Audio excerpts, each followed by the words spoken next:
4v3. Everfrog Esports trying to find what angle they can, trying to find somebody out of position. We're gonna go through on this. Oh, what a roll. They're gonna deflect. D-White gonna go in. It's going to be a really, really interesting one. Oh my god. All of this competition could be so damn close, so I cannot wait for us to finally decide who's going to be the champion. We are expecting some chaos, some great moments. A beast mode has killed 3. Only gonna really need that rampage, so it's gonna clear it out. Santi gonna get themselves a big old 4K. Santi's getting rid of 3, clearing out the house. That is crazy. Nunji actually kills 3 people. This team feels entirely different on this faster composition. Now Saga4 is hanging around, getting onto the high ground. Pulse Bomb's gonna stick under Leaky. They're not gonna be able to survive it at the end of the day. Blue manages to find a 3K. Rio shoving this Ana into a corner. Woo! One more for the road for Rio. That is all signs go. Melophobia with 3 Melophobia. Start the fight. They'll end the fight. Oh my god. Beagle Bus, they have to play aggressively into this energy. Popping off in a moment where you needed just that. Ruby in that backline. Oh, the flick. Looking for it. Oh my goodness. The 4th one as well. Do they get the ace? They get the ace.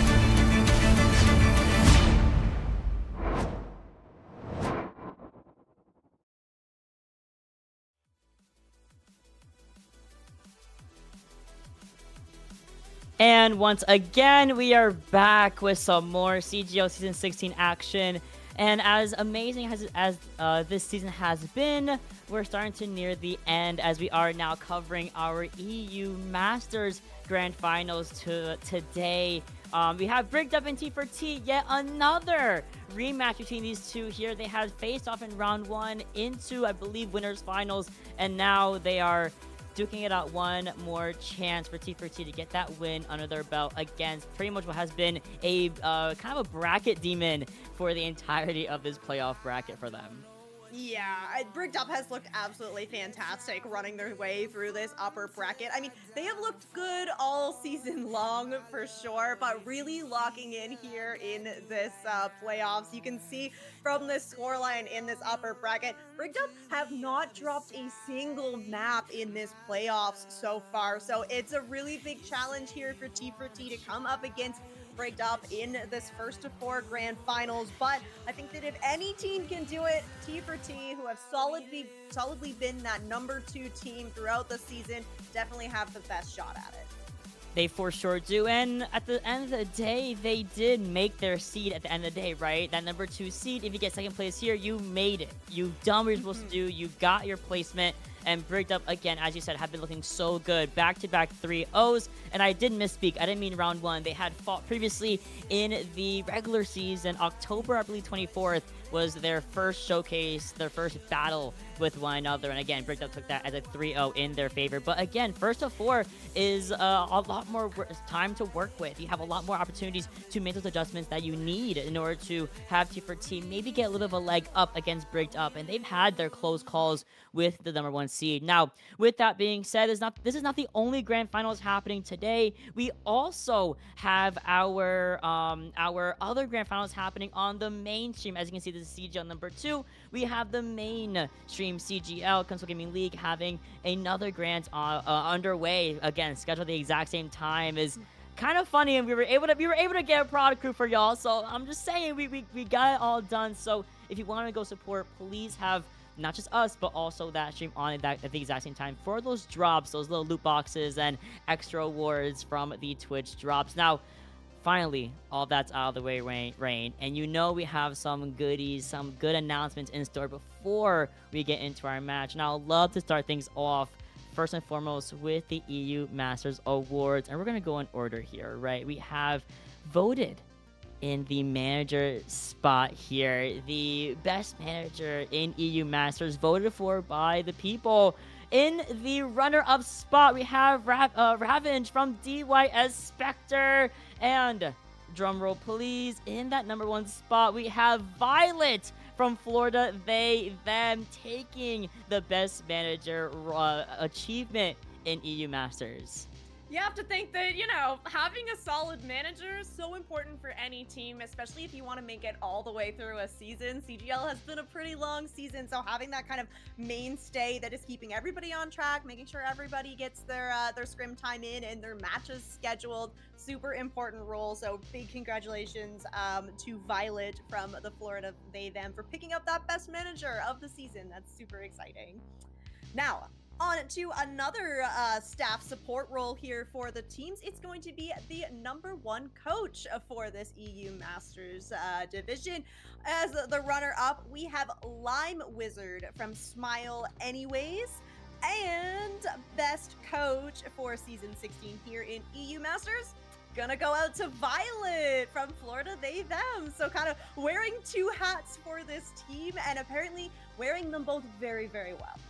Absolutely. Meaning the manager and the coach, yeah, that's like a double duty in of itself. That's why so many teams tend to have them kind of separated, because it's a lot that you're juggling, right? Scrimming, and then you're also scheduling the scrims, and you're also talking to them during a scrim. Like, you're just there at all times. So Violet, once again, thank you so much for all of the work you've put in for Florida They Them. Not even just in this season, but also in previous tournaments. We've seen them, of course.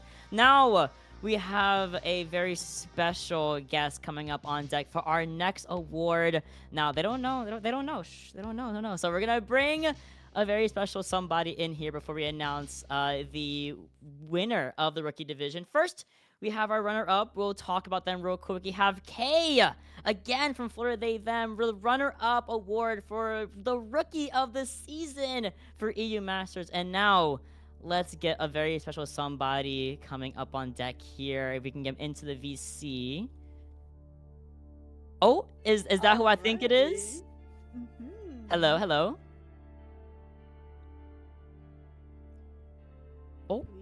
Oh, we hear you? Not getting audio, are we? Hello? Hello? We go. Yes, Hey. we got him. Yes. All right.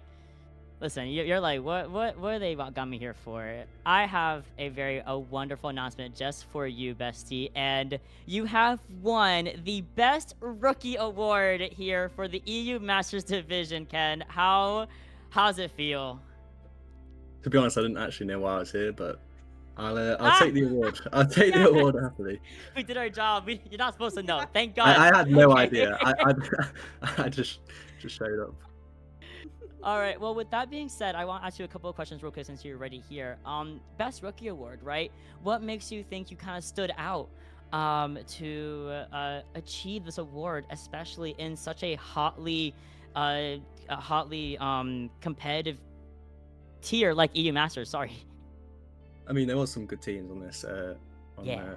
Some notable players. I do, especially Handball. He was good. But I don't actually know who else was new to CGL, because I'm really new to CGL. I've never played in anything even remotely like it, but I feel like I did all right sometimes. So I mean, I'll take the award. That leads really well into kind of my question for you, Ken. Is this was, of course, an award that's given to someone that is playing for the first time here in CGL. So, how did you kind of find this scene? Do you think that we are going to get to see you again in the next season? How has the season been for you coming into this as someone that has never played here before? It was quite fun, bring out some competitive in me. Hopefully, we'll play an open tier next time. I've got my Faceit team is looking to get into it. So. Ooh. All Which right. team, may I ask?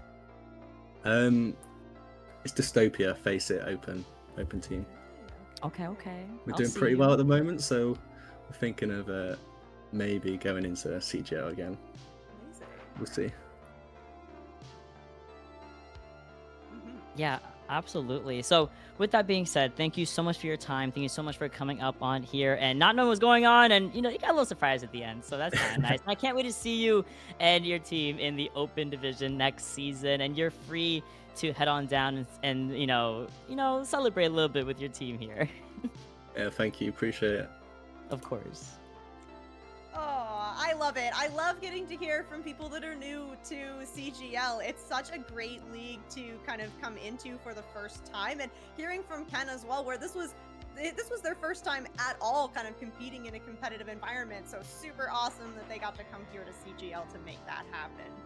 Now, we will be moving on to the rest of our awards here. So now that we have gotten those 3 out of the way, it's on to the role-specific awards. So we will be getting started out with the Tank Award. So this is going to be given to the, again, voted, these are voted, to the #1 tank here in EU Masters.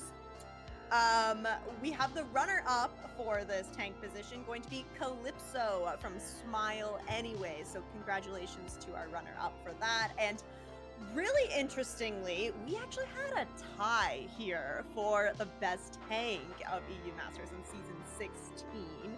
So going to give a big round of applause here for Hambalsis and Iridescent. Hambalsis from Brigged Up and Iridescent from Florida They Them. So playing on the 2 teams that we're going to get to see on the broadcast a little later. Yes, and the fact, listen, Hambalsis and Iridescent could not have been like the better, like anyone better to snag up this award, even tying for it. Again, as we mentioned, it's voted by the players themselves on the CJ website, right? So really well done from Hambalsis and Iridescent snagging up the best tank award. Now, at some point, I gotta see the 1v1 happen, you know? I gotta see who really takes the best tank in EU Masters. But with that being said, we move on to the rest of our Roll Star awards, going into the damage, the DPS side of things. The runner-up coming in from DYS Spectre again is Ken.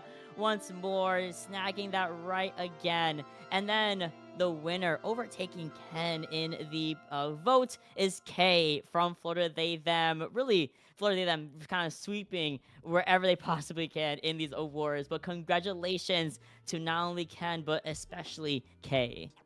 Yes, big congratulations to Kay picking up that best damage for Season 16. And before we move on to the support, getting a little note here that we actually do have one of our tank winners here that can be dragged up into the VC. Hambalsis from Brigged Up. Congratulations so much on being one of the recipients of the #1 tank here for Season 16.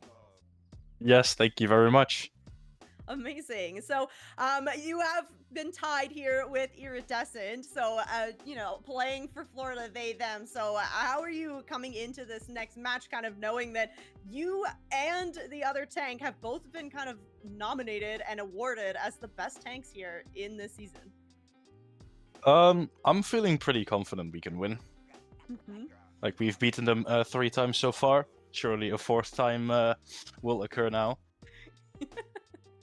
I do love the confidence, yes. He's like, surely we do it again. Like, come on now. Can't fumble the bag at the end. No, with that being said, I really feel like there's not much I can really ask, because you have showed us so many times how well you play your role, especially mid-season, regular season, and playoffs multiple times, right? So do you feel, I feel like you definitely feel confident going into your grand finals. Is there anything new we might be seeing, especially in the light of the new patch that just released on Tuesday?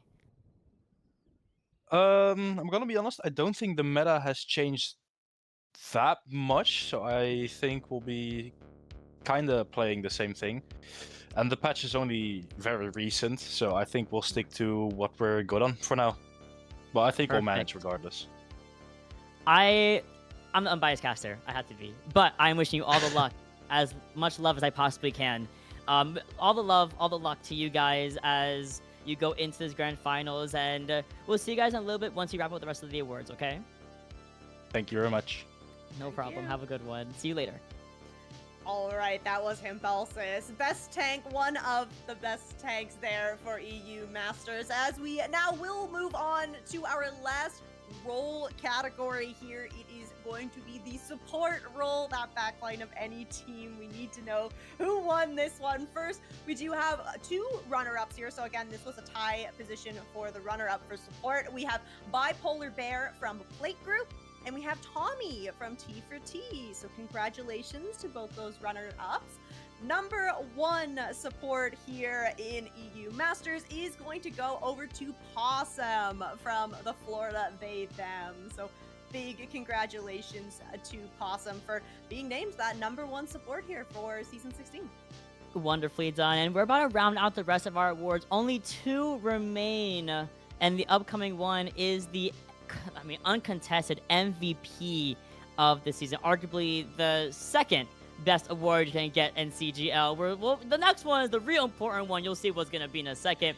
But MVP runner-ups, we have first and foremost a tie in runner-up here. We have Marlon30 from SCR Ascendants tying it up with Ken. Once again, a 3 for 3 from Ken from DYS Spectre once more, running up that MVP award. Now, the real MVP of the season, guys, goes to my fellow support man out there, Possum from Florida They Them, getting the MVP voted by the EU Masters players and really just showcasing that finesse on any time they're on the stream. We see so much good stuff from Possum on that support line. Yeah, it's so nice to see a support win the overall MVP. So yeah, big congratulations to Possum. That feels really good, and I'm sure that they're going to be celebrating all those wins that they've achieved. Now, we alluded to it, the most important award coming up next here. So this is the Fish Award. So the Fish Award is given to a team as a whole that has demonstrated sportsmanship and integrity throughout the season. And I'm very happy to announce the award winner of the Fish Award is going to go over to Pink Unicorns. Yay! Yes, like I said, this is the most important award to achieve in CGL, and what better team to get it than the Pink Unicorns? First of all, fire name, and have always shown compassion, some sportsmanship, really just good people in general, right? So with that being said, that's the end of our awards. Congratulations to all of our players, all of our teams that won awards. But finally, Rain, we can get into the real nitty-gritty of what we're here for. It's a grand finals. It's first to 4. It's another rematch between Brigged Up and T4T. And if you want some even more action going your way, open up a second tab right now, go to CGL 1 and keep both of us up at the exact same time, because they're both some extremely anticipated grand finals coming your way. Oh my goodness, we're finally here.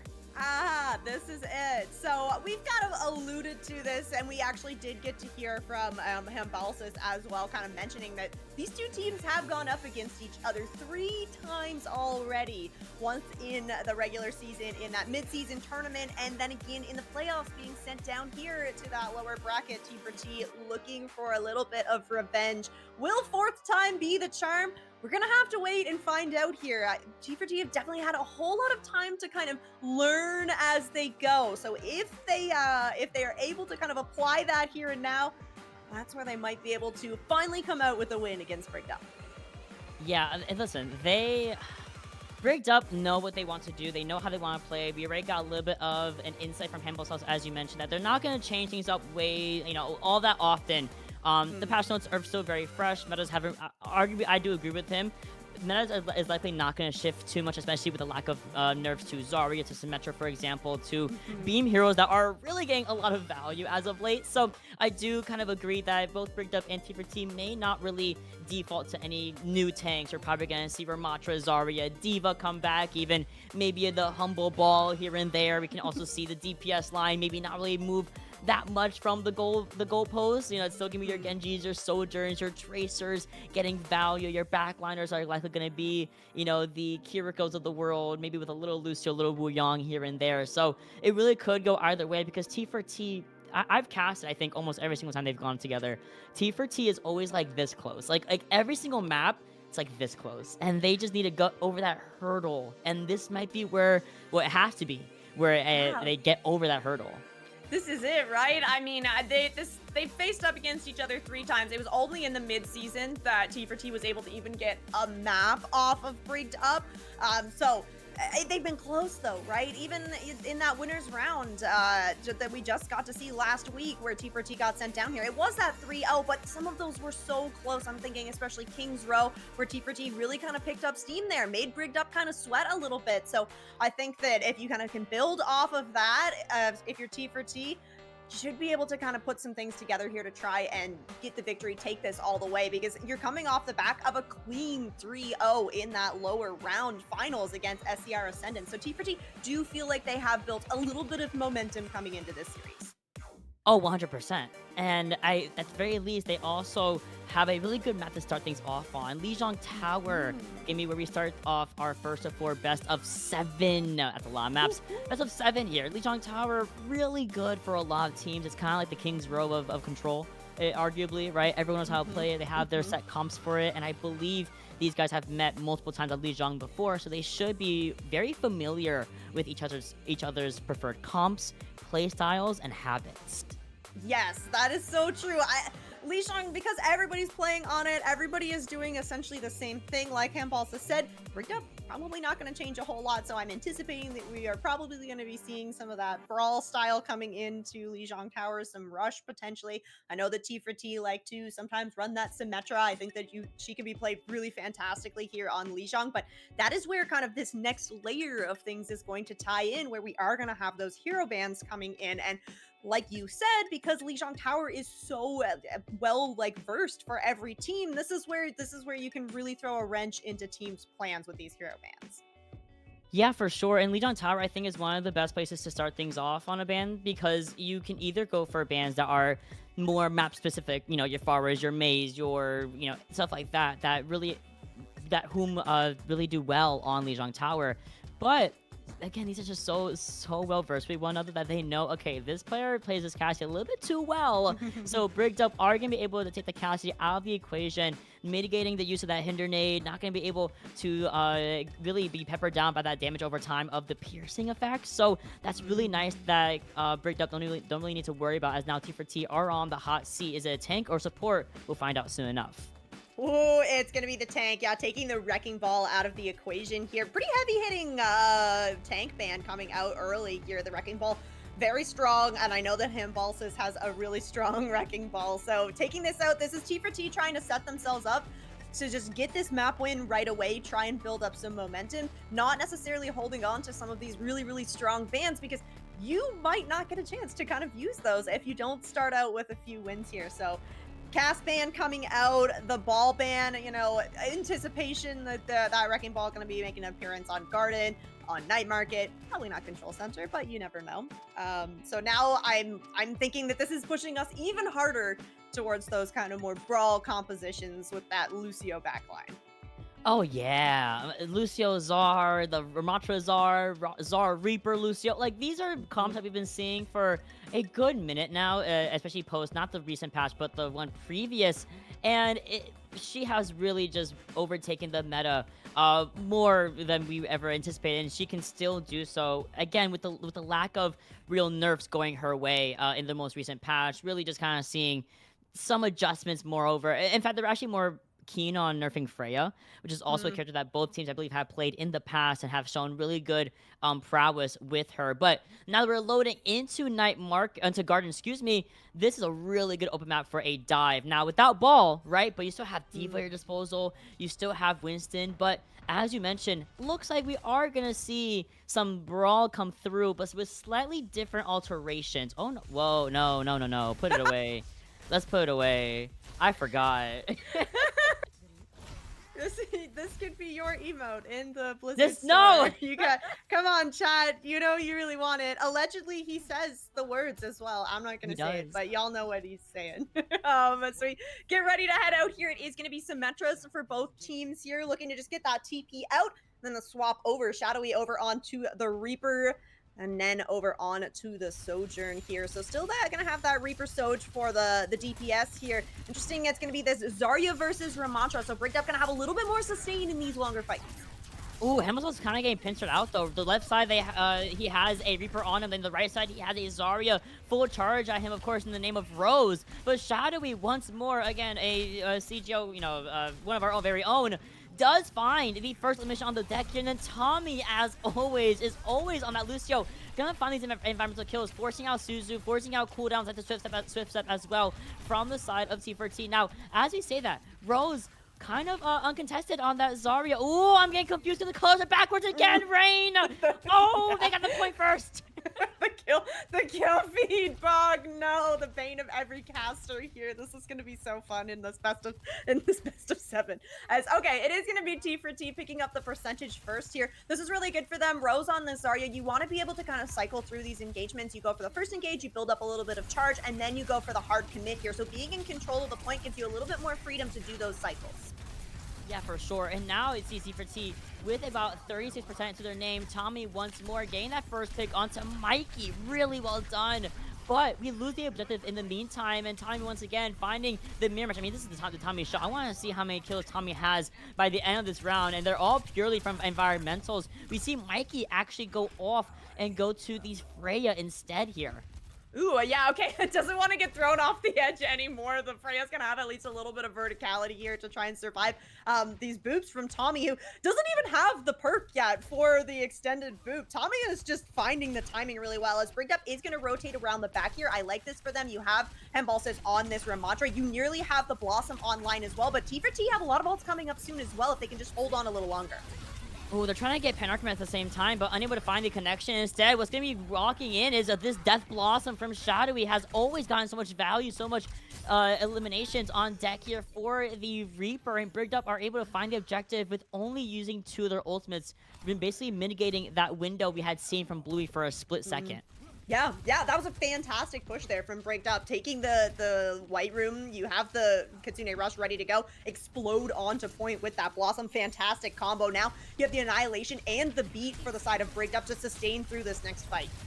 Oh, they got to sustain through Nen's overclock. Mikey does take down Tommy, so no environmentals for you this time, bestie. But as I said, you have to be respectful of the overclock from Nen, as it does find Shadowy early in this fight. The Annihilation does get used just to kind of stuff these guys into this White Room, as we see the Bola shot from Mikey get expended. And while Vincio is at least trying to put some pressure onto Nen here, we are going to be getting a lot of these trade-offs. You're losing Nen, you're losing Humble Sauce. Now you see T4T are walking in with all this aggression, because really, they effectively won the fight by taking care of Humble Sauce really late in that engagement.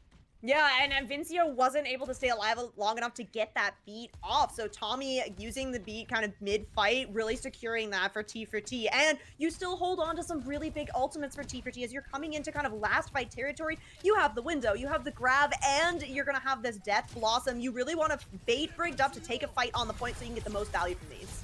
Oh, what a window. Oh, what a window. What a elimination of the backline, too. Brigged Up dying with the Lucio ult in tow. They didn't even stand a chance, and not even going to get another touch. T4T, I've said it. They know these guys. They know how they play, and they're going to do their best to shut it down, and what a way to do so on Gardens. Yeah, really great read on where Brigged Up was pathing and what you had to kind of make that path as difficult as possible. Unlucky for Brigged Up that they decided to rotate around that White Room while T4T had this grab and this Blossom ready to go, because you're basically just walking into a death trap. So well played for T4T, but not out of the woods just yet as we head over to Night Market here. Brigged Up, maybe gonna be sticking on this same composition.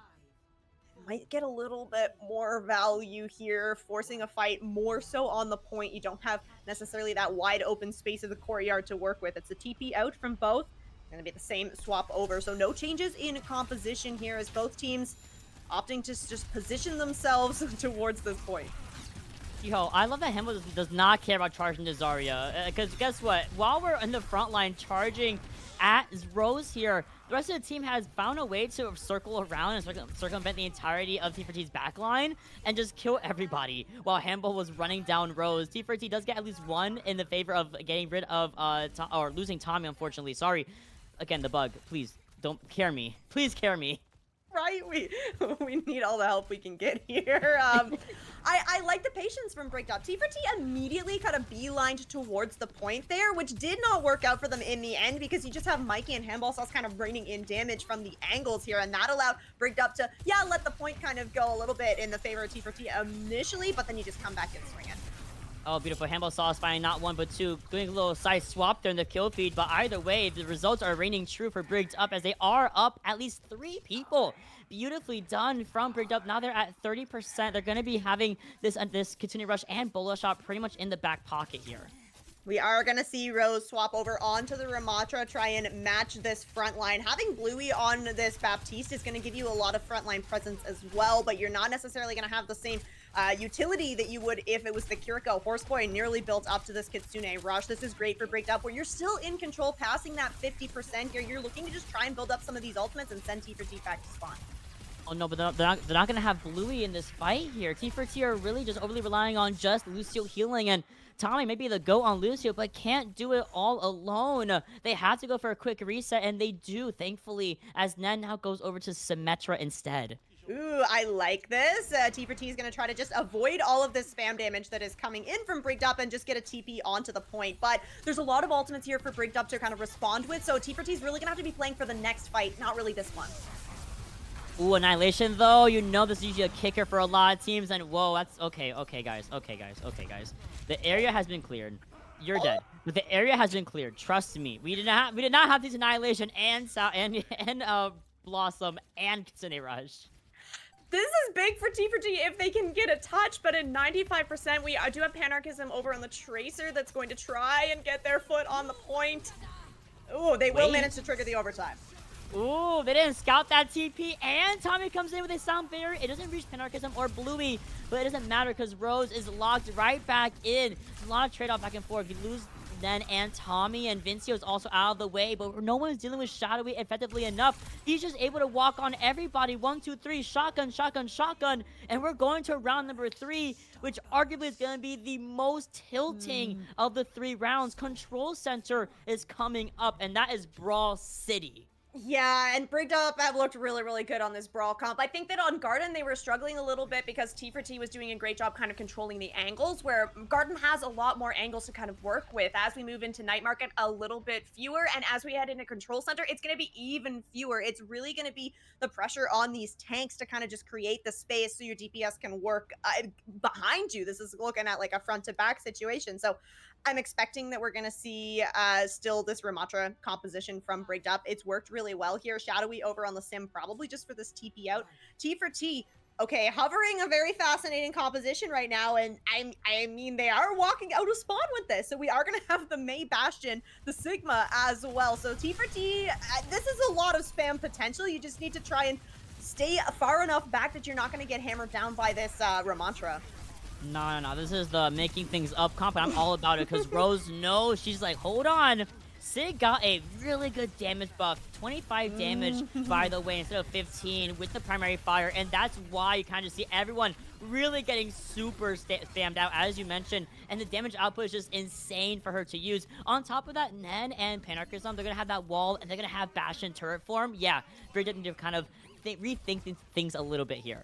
Yeah, I'm seeing the vision, the Mei Bastion. You lock them in with the Bastion and the Sigma, and like, yeah, Rose, if she can hit the kind of the direct hits, that's extra damage for the Sigmas. Now, you can see already this spam composition really damaging to Hambalsis, who has to basically just get healed up as soon as you turn around any corner.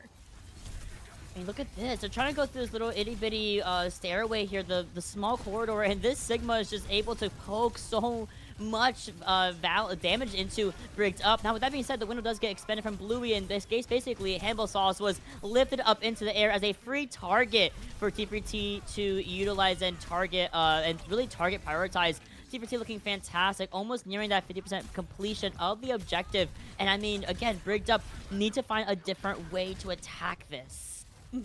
Yeah, right now, this is where Brigged Up need to kind of be more focusing on those angles here. If you just run a T4T head on, you're going to get mowed down by the Bastion, by the Mei, by the Sigma. So Brigged Up are going to be able to break into this point, flip it over. Great ult economy as well. You're going to have everything to work with, save for that Annihilation, which Hambalsis is building up to. But T4T, good ults to work with to try and break into this as well. The artillery strike from the Bastion, great at creating space, and Panarchism with this Blizzard. If you can catch a wall out, you're going to be able to freeze anybody up.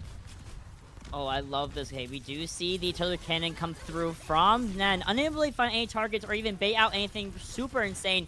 But Vincio, that's an Ajax. That's an Ajax rain. That's an Ajax because the Blizzard, it froze Vincio during the sound barrier start up. And we do see Shadowy trying to come in with a clutch kill of the Death Blossom. And I think it actually might have secured the win here for Brigged Up. Yes, Shadowy, yes! Oh my gosh, Shadowy unstoppable on this Reaper. If he can stay alive through these fights, he puts out so much damage. T4T just isn't able to come out with this explosive front attack that they need to. You can't really sustain through a long fight with this composition that T4T is running. They need to find the opening picks in these fights.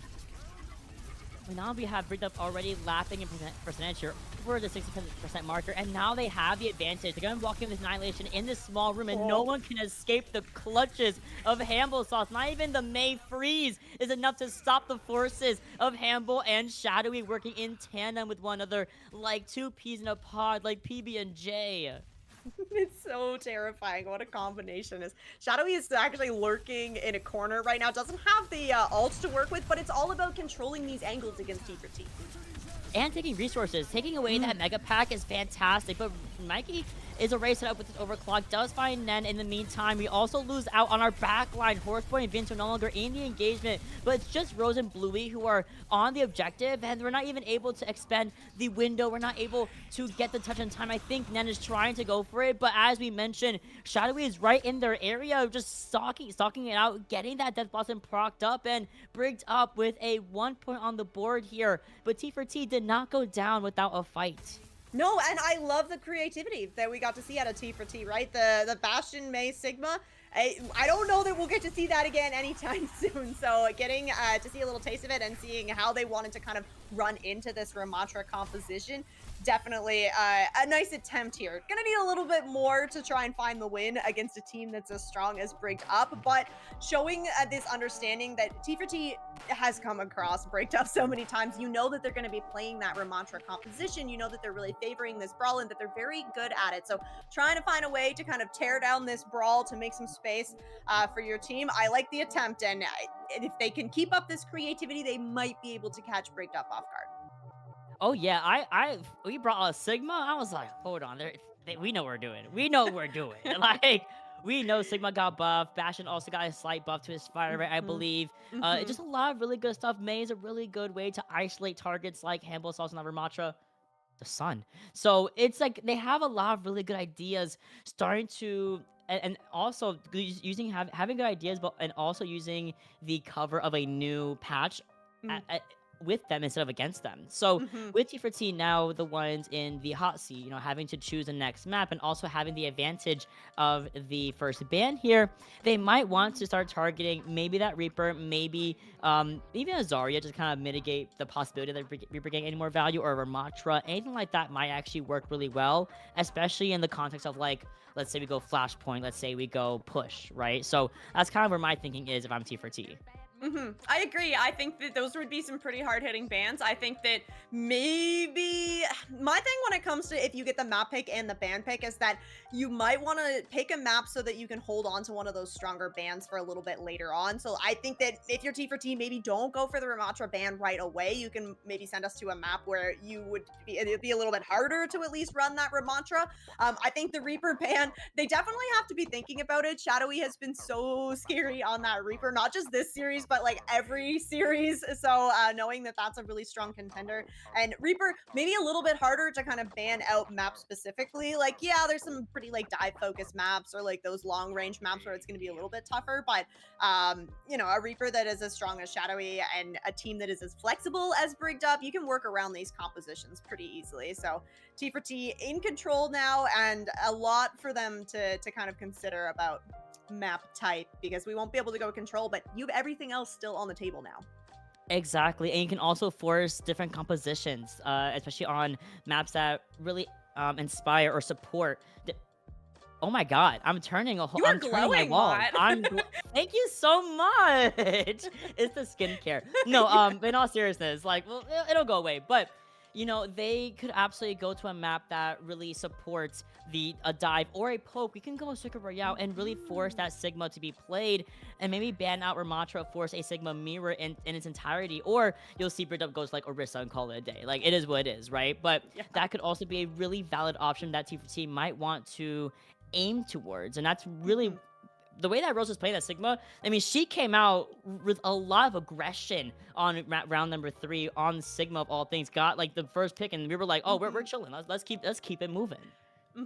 Yeah, I agree. I think that the Rosa Sigma did look really, really strong. So maybe T4T does want to throw us over to that Circuit Royale. And I think that in that case, yeah, that Ramattra ban would make a lot of sense then, because not only would you be banning out the Ramattra, which is an issue, but you'd also be protecting that Sigma ban, because Brigged Up definitely have to have a little bit of an inkling of, okay, wait, that Sigma was a little bit dangerous, right? Trying to get an idea of what are some of the bans that they can respond with. So having that ramp ban, you get to protect the Sigma in turn. So could be really nice if T4T do opt to take us to Circuit. Now, I would be, remiss if I didn't mention that we could also, of course, go to the number 2 map that CGL is always number 2, Kings Row, even though it's not really gonna play in the favor, definitely is possible. I am being raptured. No! I'm gone. Like, I'm being taken away. The aliens are coming for me. I'm in New York City. Like, this could happen. There's a very non-zero chance that at any point in my broadcast, I just get kidnapped or robbed. Like, it's so real. No! Oh my god. It's fine, but I look crazy. But either way, right? At some point, I have sheer curtains. I like natural light. Yes. Just not when I'm casting. It's not usually a problem, I promise. But you're right.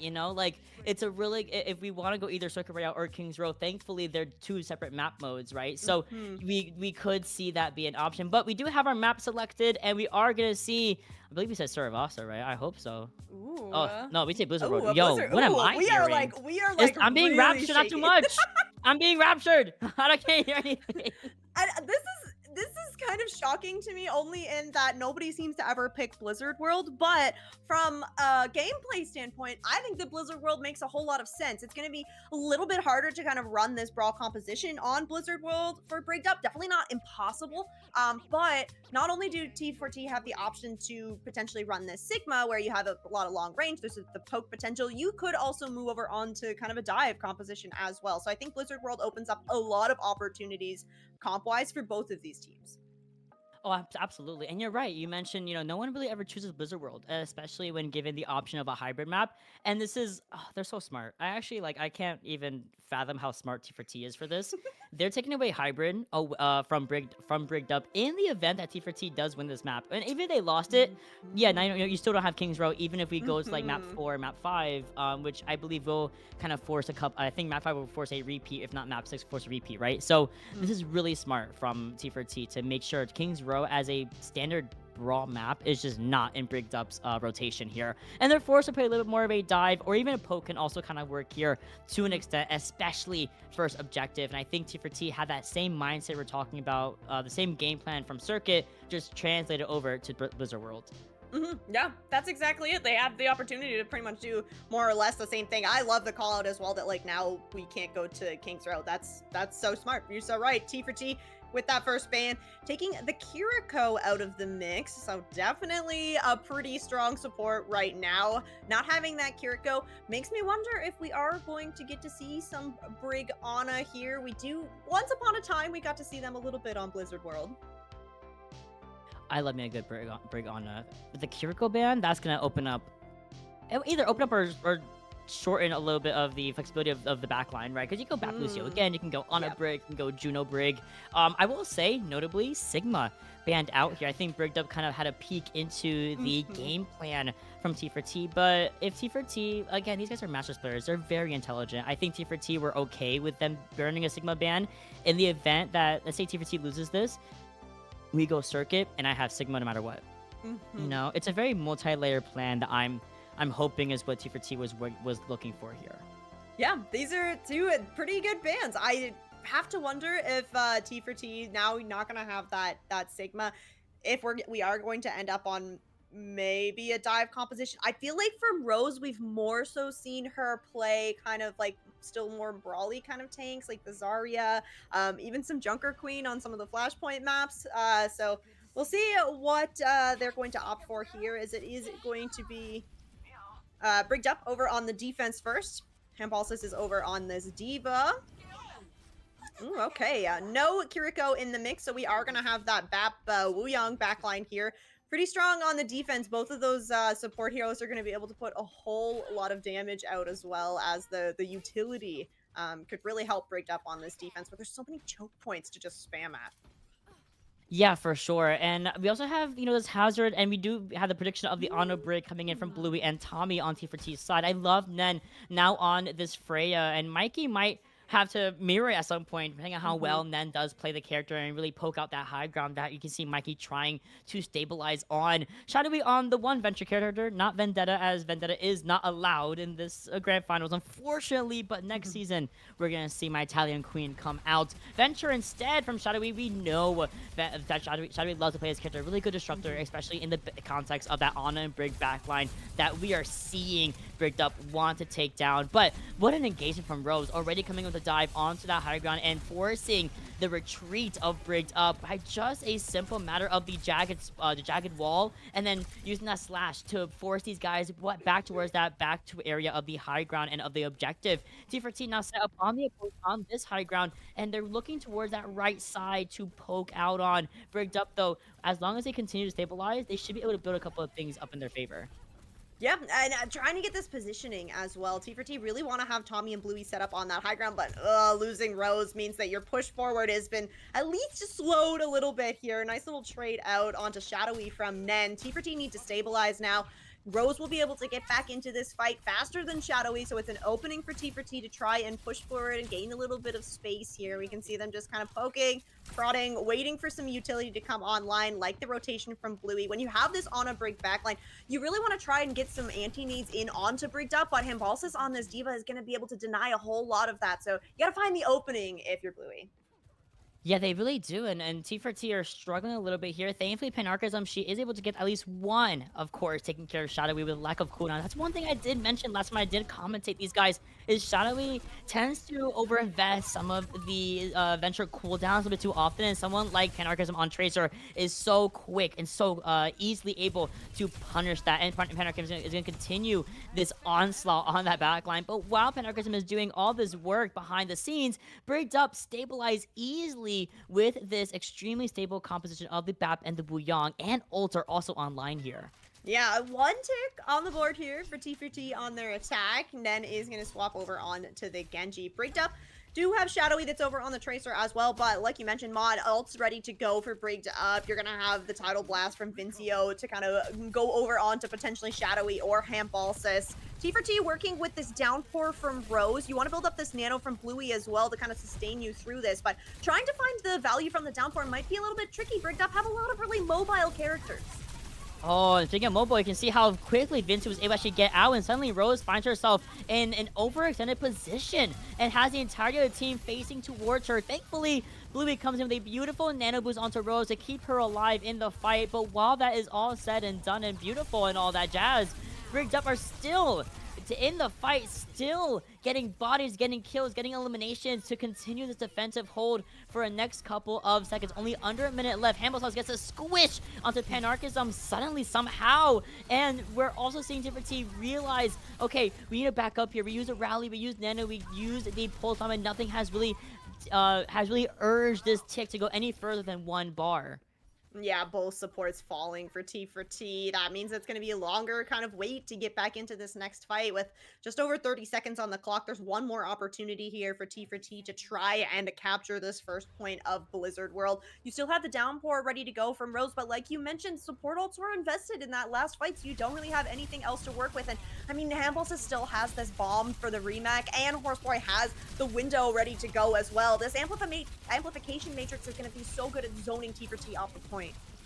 Saying Rose's downpour needs to be fat here, and she cannot die whatsoever. Shadowy now on the Tracer gets a pulse onto Tommy. Beautifully done. Hambalsis follows up with Rose, unable to actually proc the downpour whatsoever.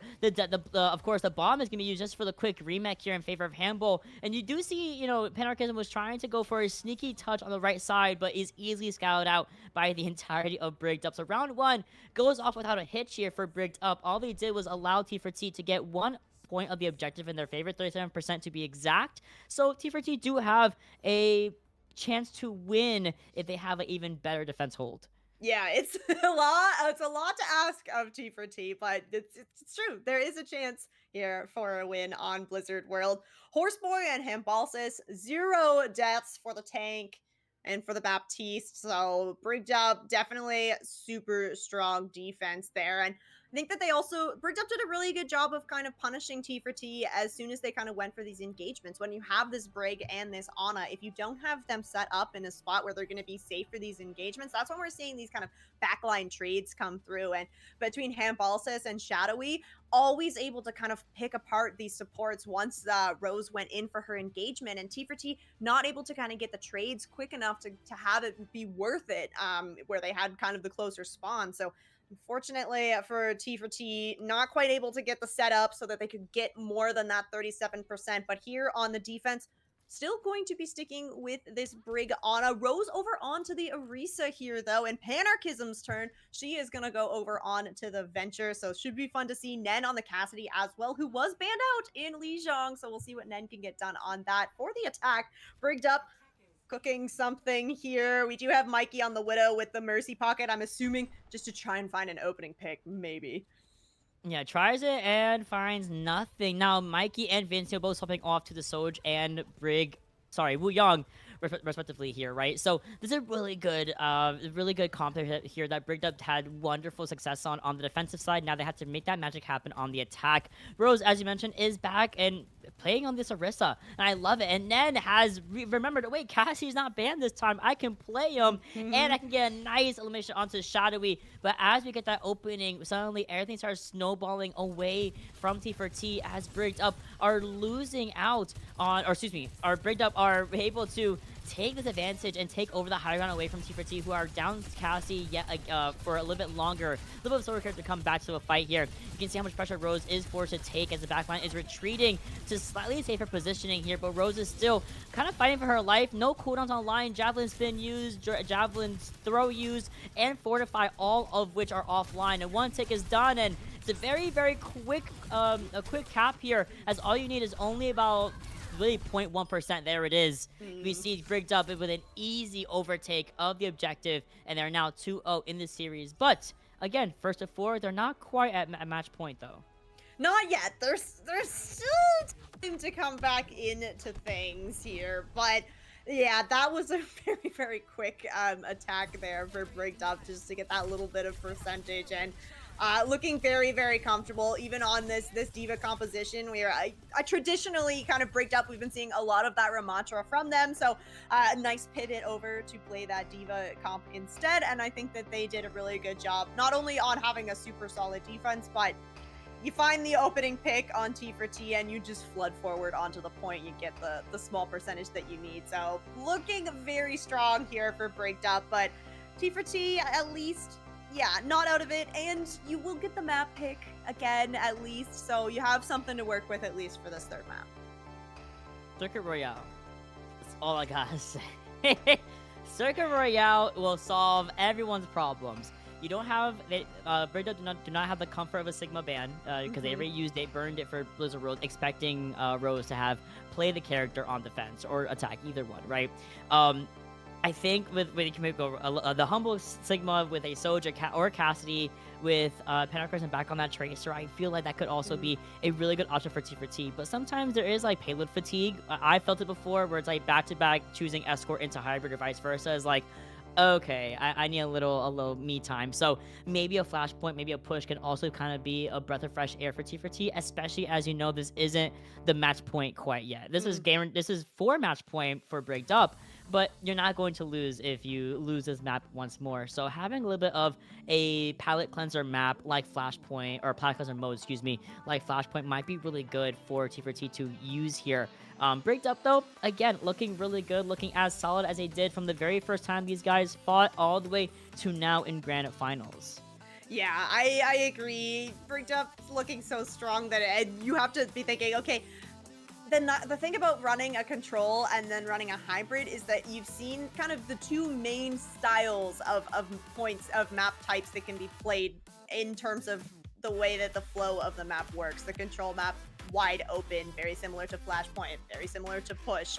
And then as we move over to the hybrid map, that's where it's much more kind of linear, a little bit more focus on your DPS to really kind of be making these plays here. So T4T have decided where we are going to go for this map number 3. No palette cleanser needed. We will be heading straight into another escort map, Circuit Royale. You were right, Mott. It's peak. It's peak. Like I said, I was like, me personally, I do get fatigue, like, payload into payload. I'm like, okay, I'm over it. Like, I'm over the payload. But T4T, they have the opportunity. They understand it. They're like, we don't want to waste the opportunity, especially, let's say, we won a Flashpoint. We don't want Brigged Up to take away an escort map like Circuit Royale from T4T and mitigate that Sigma that we saw Rose play really well, even for the 3rd round of Lijiang. Brigged Up, they know the idea. They're like, listen, they want to go Circuit Royale. They want to play poke. They want to play something that's a little more slow paced, a little bit more tactical. And that's okay. We can mirror that in some way, shape, or form. Let's get into the ban phase and let's talk about what T4T are going to ban here. No need for a protection ban, thankfully, at least on the Sigma side of things. So it comes down to what backline are you thinking about? Do we want to go with a classic Zen and Zen and I'll say Zen and Zen. Hello? The Zen and Baptiste, maybe even a Bap and Lucio. That could be an option. And maybe banning out an Ana, Juno, anything like that. Or Wu Yang. I like it. I'm a big fan of banning Wu Yang. I hate that character. I'm gonna say it. Wu Yang can definitely be super deadly on these kind of poke maps where, you know, he doesn't actually have to see where he's shooting to be able to get that damage in. So banning that out, I think, pretty good call. I think that also like the healing potential that the Wu Yang can put out is pretty incredible. So if you want to take that out, that's also gonna work just fine. The Widowmaker ban coming through from Brigged Up. So I feel like when we go to these like Circuit Royale type maps, it's like if you are not comfortable with your Widowmaker, sometimes just banning out the Widow and making sure that there cannot be a Widow duel happening is just the best play. It's kind of like it's also like a respect thing, you know. It's like I'm not gonna take the 1v1 with you. I think we actually saw the 1v1 happen last time these two went, and it was actually I want to say from my memory it was relatively even, but again it's like you know what, I want to play Freya instead. I want to play Hanzo instead. I want to play a different character that can kind of showcase a little bit more skill expression than a Widowmaker 1v1, where it comes down to who gets the headshot faster. And the way that game is, funnily enough, I learned this the other day. The way the game is, if both Widowmakers press at the exact same time, their server will always award one or the other based off of a 50-50 coin flip, right? So that is like, I'm good. I'm good. I want to take that duel. I don't want to take the mirror. Brigged Up, I think, chose the correct choice here as a DPS ban. Yeah, so this does leave, this leaves the composition that Brigged Up are running on Lijiang Tower still kind of wide open. Not necessarily that we have to end up on the Ramatra composition, but I do think that if Brigged Up is anticipating that T4T is going to run this Sigma, going for kind of a rush composition with the Ramatra, with the Lucio, might just be enough to kind of overwhelm T4T on this, we're assuming poke composition because Rose looks so good on the Sigma, but if you can basically just run down that tank, yeah, that could be very dangerous for T4T. It's all about kind of finding those picks before that engagement comes through. It's a lot of pressure on the DPS for T4T on Circuit Royale. Oh, for sure. It just comes down to just the most minute plays, especially at the Masters level. Like, it comes down to, because they know the game, they have great game sense, they have solid mechanics. It just kind of comes down to synergy. It comes down to having those quick minute or quick millisecond reaction times and decision-making skills that really separate a lot of like Masters teams from each other, lower Masters, mid Masters, and high Masters, even teetering into GM a little bit, right? So on that note, we're loading into Circuit Royale. We see, I believe this should be T4T going for the defense. I want to assume because I see both Cassidy and Sigma, and I am right to assume that thankfully Rose on the Sigma, and then of course racking it up with that Cassidy, and we do see the Mei come back again, and I love Mei's role in Circuit Royale a lot, especially with how well her wall fits right at this bridge area, right around the corner. It actually was made for this map. Yeah, I agree. Yeah, the May is so yeah, it's so good if you're anticipating that there's going to be a rush composition coming out from Brigged Up as well, because that May can be used to kind of split the tank from Brigged Up, and then it's just all the damage coming in from Nen and Rose. But Brigged Up are not on the rush composition. Hambalsis actually is over on the Sigma himself, and then the Brig Juno backline here for Brigged Up. Now, this is a pretty poke composition with Mikey over on the Ashe as well, so we're gonna have to see what the difference is between I was gonna say the DPS, but Rose is making herself known as well. Yo, Rose said, "Catch this," and I fear Vincio did in fact feel it a little too much there.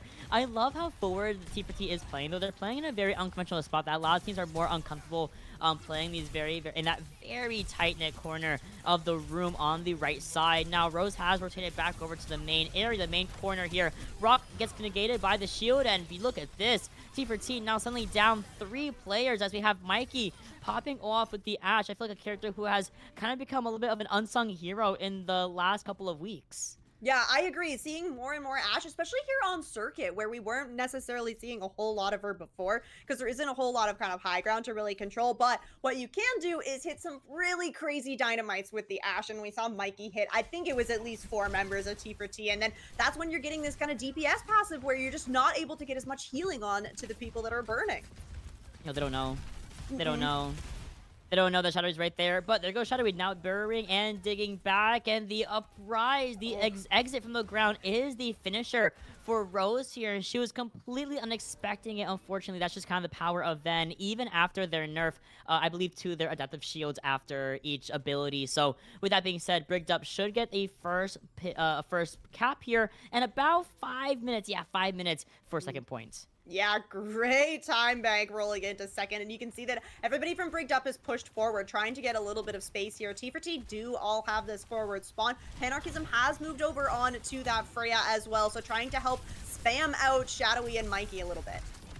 Ooh, Nanny gets a headshot to Mikey. That's really good here for T4T. They can continue actually walking down this ramp. Panarchism does also find Horse Boy in the meantime from the high ground. I love the positioning of the defender side here for T4T because this high ground is basically so difficult for the attackers to walk through without being constantly poked down on. Yeah, especially with Panarchism over on this Freya instead of the May now. This is really going to help T4T control this high ground. Now, you do have the Deadeye from Nen, and you have this Gravitic Flux from Rose, kind of an old-style combo that could be used here. But Brigged Up have all of their ults ready to go as well, so it's kind of a matter of who is going to hit that Q first. Oh, it's going to be Bluey coming in with the aggression. He sees Shadowy coming in from the back line, trying to disrupt that momentum, but the Rock shuts down that Gravitic Flux. The Bob must get used in the meantime, whereas Rose is still dearly holding on to her own Gravitic Flux. Brigged Up able to kind of mirror the 2 ults from T4T, the Deadeye, in the window for the Bob, and of course, the Flux from Handbull. Yeah, Brigged Up still going to keep moving this payload forward, and again, taking this aggressive angle so that they can try and get as much free payload progress as they can. Both support ults to try and lock this in, but T4T do have a Gravitic Flux of their own. This sound barrier from Tommy could be the difference maker as well if you can get that off in the middle of the fight. Over to Ray, can be strong here from Horse Boy. It does force out Tommy's sound barrier in the meantime, and we can actually just go in really aggressive with the Gravitic Flux. Look how low Shadowy has gone, but he's still going to go in with the aggression of that Tectonic Shocking, even more so pushing everyone from T4T back, allowing the objective to cap second objective and get a 4.5 minute time bank to boot. Brigged Up have basically used everything in the toolkit. Now they have to deal with Panarchism's Bola shot in the latter half of this third point. Yeah, and I have to wonder, how is Panarchism going to try and get the value from this Bola between kind of the shields from Vincio and from Hambalsis? It's going to be a little tough to kind of work around that and not just hit the shields with that ult, but it is a lot of comp swaps coming out here, T4T. Oh, you lose Panarchism. Nen and Rose moving over onto the Torb and the Zarya here, trying to have a little bit more presence in this front line. Nen on the Torbjorn especially, going to be looking for a lot of burst damage. Yo, this Torbjorn is a great pick here, I will say. you mentioned it's gonna be really good amount of damage, really good amount of spam damage, especially if that really aids Brigged Up's composition here. Now, in the meantime, although the point is really close and actually still is moving, Brigged Up actually lose out on Hamble and Shadowy, right? So that's your front line gone, that's your disruptor also gone, your flanker out of the way, and although they did kind of etch out about 5 extra meters to completion, T4T now seeing the opportunity to continue to defend with as much as they possibly can, especially because they again have that bullet shot in the back pocket. Yeah, and now Bluey building up to that amplification matrix as well, and you're going to be able to get Nen set up on this Torbjorn. It's going to be an extra angle of damage coming through for T4T here. Brigged Up, though, have built up to this Gravitic Flux and the Bob from Mikey. Handbalsis is looking for the opportunity. It's a lot of pressure. Bluey needs to be able to kind of time this this lamp well enough to save themselves from this Flux and maybe a Bob. Don't be suspicious. Don't be suspicious. I love the flank. The flank Bob goes absolutely insane. After the bullet shot, it does take care of Shadowy, but this Bob is in a really impeccable spot. You can see no one can really effectively hide away from it, and the entirety of T4T just kind of had to hold that. Now, thankfully, we did see a little bit of a you know, a little bit of a contesting from T4T here, just to try to wait at least a little bit of time. But you can see some very imperative stops are starting to come out. The Kiriko comes in from Bluey just to get the touch alongside the front line here of Rose. Bubble 1 gone, Bubble 2 also being used, but look at the pressure being ignited onto Handballs. You only have the Gravitic Flux, you only have 4 people also available for T4T, now almost having only 3. Bluey does kind of stay alive and stabilize with Tommy's rally, but as we said, this pressure, this cycling from Brigged Up has been so apparent and so strong, not just this point, but from all the way from the beginning of the map. Yeah, this has been a fantastic push here for Brigged Up. Still, yeah, finishing with 1 minute and 52 seconds. I mean, T4T did burn a decent little chunk off the time bank, especially on this 3rd point. I think Brigged Up had more than 4 minutes, so you broke down a little bit, but this is setting a very clear win condition. Brigged Up just need to stop T4T from pushing all the way to the end, and that will be the 3rd map victory here for them, setting themselves at a match point. I mean, this is hard for T4T. I'm interested to see what they're going to opt to go for kind of on this attack. I liked the swaps over onto the Zarya and the Torbjorn at the end, but it's going to be hard to kind of run that on the attack. Yeah, it's gonna be difficult, right? And you know, really, Handball saw showcasing the fact that yeah, I can mirror the Sigma just fine. And Toro's had a couple of shining moments as the Sigma, but I think maybe I think the Zarya swap at the very end might actually have given us a different story if it was done a little bit earlier. I love playing Zarya into Sigma just because you're what are you sucking? Like, what are you trying to mitigate? My beam? That's not happening. I'm so sorry. Like, I'm just gonna run you down. And Rose almost had that, but I do think Handball's having and holding on to that flux at the very end was kind of the kicker here for T4T, as they were unable to really solidify that elimination. Now, they have a whole rush going on here. This is interesting. This is interesting because I thought that Brigged Up were going to be running more of a composition like this with the Ramatra, but no, Rose is going to go over onto that Junker Queen, Tommy on the Lucio as well. So T4T are looking to get very aggressive here. They need to be very, very quick though, because this poked and spam damage that's going to be coming in from Brigged Up is going to force out cooldowns very, very quickly. So you can see that T4T are just looking for their opening right now. They're not giving any damage away for free to Brigged Up. No, they're not, and Rose has to be so careful. That's why she's playing these corners, playing these covers so effectively, because she knows once she gets outpoked, Junker Queen cannot do anything. Look at the rotation, though. She's going to coming up onto over the high ground, forcing Brigged Up to kind of back up, and while they're backing up, you have Nen on the low ground looking for anyone of choice, especially if you find Shadowy kind of up in the air looking for a target. For Vincio, barely able to get out by the skin of their teeth, and there is the not going to be the elimination. Excuse me. I thought the rock into Panarchism was going to be the end-all, be-all. However, that will be Mikey finds a beautiful secondary elimination alongside Handball Sauce in taking care of both the DPSs from T4T, and they did push the objective around the corner, which is really good, but they do need to back up quickly. Yeah, and I think that the element of surprise now definitely gone. Brigged Up adapting well to this Junker Queen and Lucio. It's all about just trying to keep as much space between yourself and Rose as you possibly can, and we can see that the damage that has come through for Brigged Up, Mikey and Handballs is already building up to these ultimates. So it's going to be an early fight from Brigged Up, and it's not going to be much of a response for T4T. No ultimates to kind of respond. Rose is so unfortunately dead here. The Graphitic Flux already taking away half your HP when you actually get pulled up, and then you just kind of go down with that extra damage output.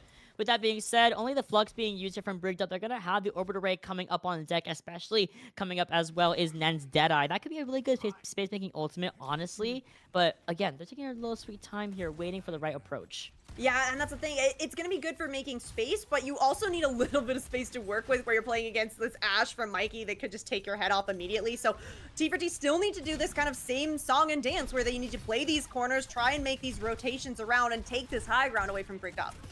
And as you predicted, Mikey is just on the angle, finding anyone peeking their head out for a little bit too long. Horseboy with the torpedoes finds Bluey, and there goes Rose again, not able to secure that advantage over the Sigma here. Even more so, Nen is still unfortunately forced to hold on to his Deadeye, coupled with the Kitsune Rush from T4T, and Brigged Up having a whole arsenal, really, of check marks. Yeah, they're ready to go into this next fight. The 2 support ults alone should be enough to essentially win this for them, especially because Rose has not been able to build up to this Rampage yet. That would be able to cancel out kind of both of those support ults, but T4T at least having this Deadeye and the Blade from Panarchism coming online, they might want to think about just kind of taking an early fight here and then coming into the next fight and just dumping everything. Yeah, absolutely. Shadow be already using 1 cooldown here, and I mean, you're just there to build up another Tonic Shock, right? At 91% to it. Mikey has a Bob in the back pocket, but Panarchism really focusing and honing in on that venture. Bob does get used at the same time. In response, it does come out the Blade, but unfortunately with a Dynamite and a Bob peppering you in the left side of the Genji, Panarchism was only able to find 1 elimination in favor of T4T. Here comes a big Rampage though, and you know what? That might actually be the kicker. Then takes care of Mikey in the trade-off of the DPSs, and finally, after what seemed to be such a difficult fight here, they might be. Oh no, Shadowy's back. Shadowy's back, and Shadowy has Titanic Shock. Doesn't even matter. Oh my goodness, what a 3K. Oh my gosh, Shadowy just burst onto the scene with the help of Vincio on that Brigitte, and with 8 seconds in the time bank, Nen is going to be the closest one for T4T to try and get the touch, but yeah, everybody's standing in your way. Nice Deadeye though, T4T Hold on. We believe, Brain, we believe in the 2.5 minutes here. They need it. They need it. Rose takes care of Horseboy, and that's it. Horseboy was the only one able to touch. Hamble Sauce realized, okay, the fight was lost at that point. Now we're going to see a swap here. Multiple swaps from T4T. We have Panarchism now mirroring or going back on Genji, and hold on. Reinhardt. Hold on, Rose. She's the cooker. Not too much. She is the cooker. Okay. Big shout out to Tommy also for getting that overtime. Nen in there with the 3K. Very, very flashy, but yeah, nice way to trigger the overtime is now. Rose over on this Reinhardt. It's going to be tough for him, Balsas, to not just get walked down. Oh, the Suzu a little bit too early on the pickup, right? Usually you kind of want to use that on the very end to mitigate the stun and the damage output from the drop down. Might be a little bit of a hiccup, but you know what? Not too bad for Bluey because we are almost to the rush here, and Brigged Up only really have, I don't say really, but Shock is a big ultimate, I'm not gonna lie. Yeah, and Shadowy is very, very deadly with it. They're hiding in a corner. Like, T4T just never knows. You never know where Shadowy's coming from. I don't think Shadow knows where Shadowy's coming from. I think Shadow just makes things up as it goes on, and it works out. But this time, not being able to find Tommy, not being able to find anyone early means that this early elimination does come in the favor of, funnily enough, Rose's Reinhardt right up against that Sigma. Now, Bluey is the next target of choice. We are able to Suicide and Suzu out of there, but not for very long. Rose suddenly a little bit left by her lonesome. Nen and Panarchism are coming back from the spawn room as they were eliminated early in the fight, and Brigged Up do have to wait for Shadowy also to come back. They have the comfort of the Orbit Array and the Rally coming up on deck, if not already online, but either way, T4T need to reset and find another way around now a Ramatra. Yeah, this is a big swap here from Hambalsis, but nice way to start the fight off. This Kitsune Rush, you just have to kind of wait out this Nemesis form from the Ramatra though.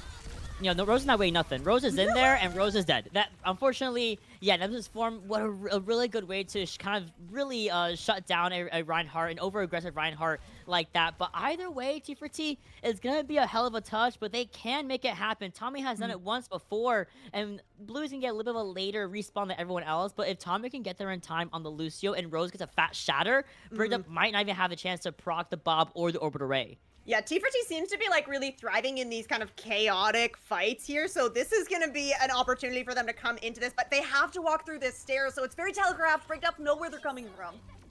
Here it is. Hainu comes in and finds Shadowy. We lose Tommy, though. We lose Bluey, and we lose Rose. Not even able to use the Shatter or the Sound Barrier. No! I saw the vision, but the Orbital Ray from Horseboy was just too much, too fast for T4T to bear. Brigged up now, officially on match point in the first to 4 best of 7. But I keep saying T4T, like, they almost have it every single time. They have swaps ready to go as well. Like I'm loving this this flexibility that is coming through for T4T. Unfortunately for them, Bricked Up are just so good at kind of adapting to whatever comes through or making the swaps themselves, right? Seeing him Balsis go over onto that Ramatra just makes it so hard to play that Reinhardt effectively and as aggressively as Rose really wants to. So T4T coming out with like these novel kind of ideas, but you got to make it work super, super quickly if you want to take a win against Brigged Up because they're just going to be able to react so quickly and efficiently. Yeah, I do think the biggest issue is just the characters that Shadowy is playing. We saw the same kind of gameplay and play style, on Reaper on Lijiang Tower. I mean, my man was hiding. They call him the hider and not the seeker because he is just chilling and no one's really scouting him out effectively or even fast enough. Checking corners for the Venture, for the Reaper, whomever Shadowy really wants to play in that moment. Even, I believe, had gone on Tracer a couple of times on Blizzard World as well, you know? And T4T are struggling with kind of that awareness around them, especially in these, like, and I can't blame them. It's a lot of it's a high pressure, it's grand finals. You've been competing in this for over 2, maybe even 3 months at this point, right? So and you're also the mental of going into a team that has 3 OG back to back to back. I get it. Things are slipping. Mentals can also start kind of faltering a little bit here. But T4T, they got it. They just need to take a moment to relax, and that's what we're going to do right now. We're going to take a little moment, give them a little bit of a break, think about where we're going to go for map number 4, and we're going to see you guys on the other side of who may be the winner of EU Masters, or if we're going to see a reverse sweep from here on out from T4T. Be right back. My love, if you feel like I do right now, don't say you're on the run to the other side. My love, you say you wanna try, but you never do. Sugar, there's a reason why we lose.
Memories.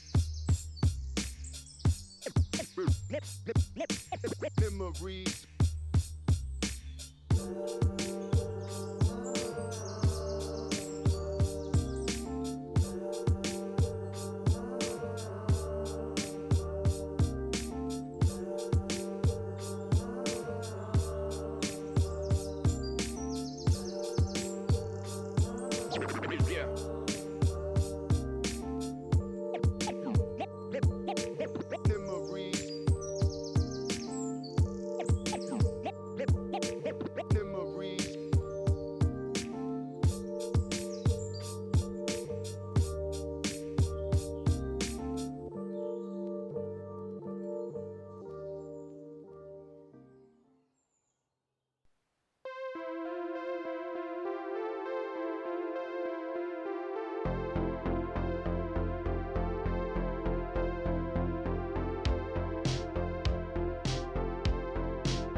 And like that, we are back over here on the match point for Brigged Up. First to 4, best of 7, and T4T have just gotten slightly hindered out of a lot of their wins here by Brigged Up. And again, this is the last hurrah. They've had 3 other chances to get a map win against Brigged Up, let alone a series win. And today may be the day T4T once again in that hot seat reign to pick our map number 4.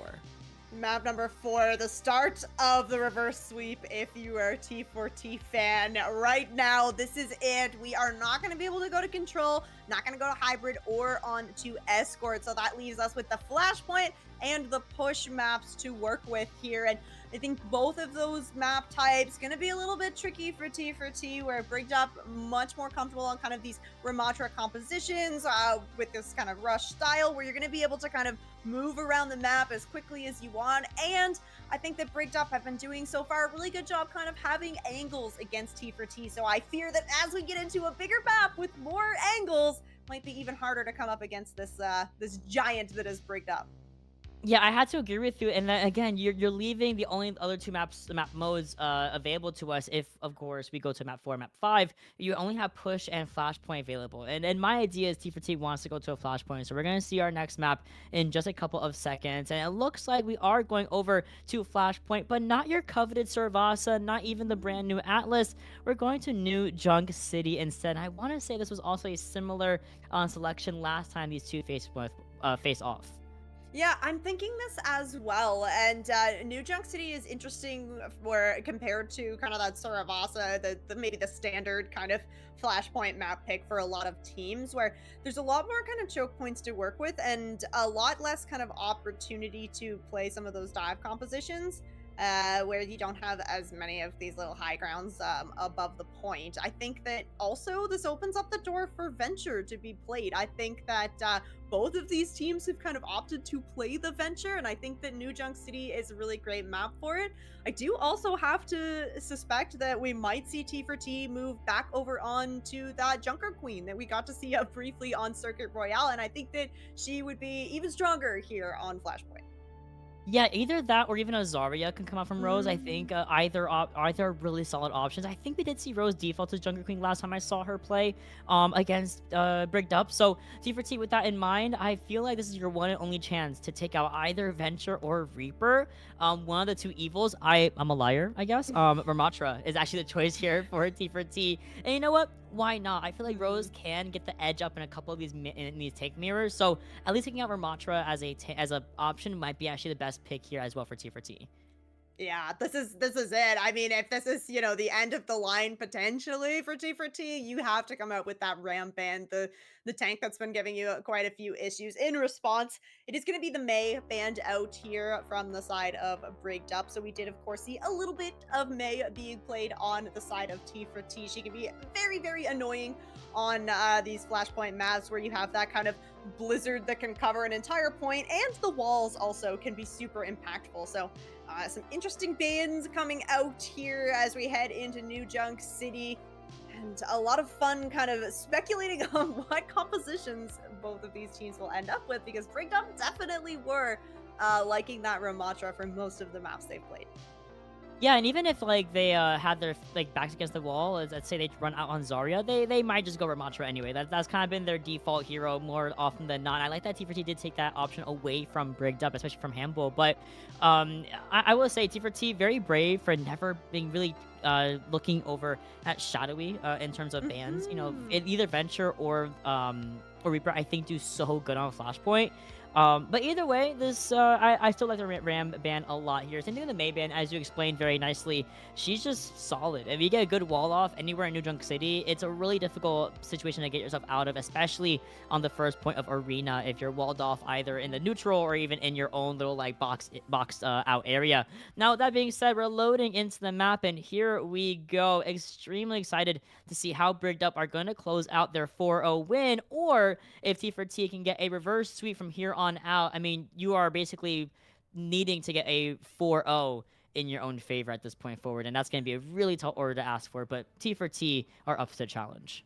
Yes, I certainly hope so. It'll mean, you know, having to go into a bunch of map picks that would be in Brigged Up's favor, but Hey, if you want to come out as the Season 16 EU Masters champ, that's what you're going to have to pull out as we take a look at the compositions that these teams are at least starting with here. I'm going to ignore that one there, but Bastion probably not going to stick. And Balsas on this Zarya definitely do think that this is a good option for Brigged, especially, yeah, seeing Shadowy go over onto that Reaper. The Zarya Reaper composition, very classic here, as Brigged is going to roll out with that. On the side of T4T, going to be the same backline in the Lucio Kiriko. It is going to be Rose over on that Junker Queen, and then Panarchism over on the Venture here. So a lot of kind of frontline damage here between the Venture and the Reaper for both teams. It's just a matter of timing.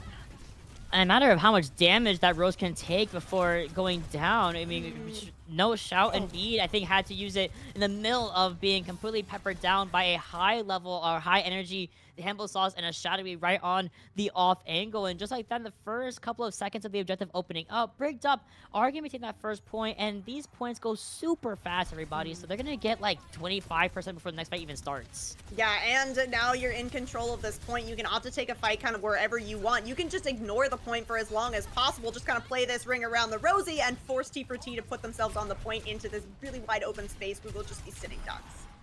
Yeah, and speaking of sitting ducks, Shadowy, beautiful placements of the double shotguns onto Nen. Thankfully, Rose is right there for a punish, but she's at sub 200 HP, barely able to get that self-heal off of the Carnage. We still have Gracie lodged over towards that Cassidy, but excuse me, to the Sombra. Yo, what am I talking about? The Sojourn, but not able to get that little bit of damage output or even the self-heal. T4T now going for the Reinhardt once again. Yo, I'm a big fan of these Ryan plays right now.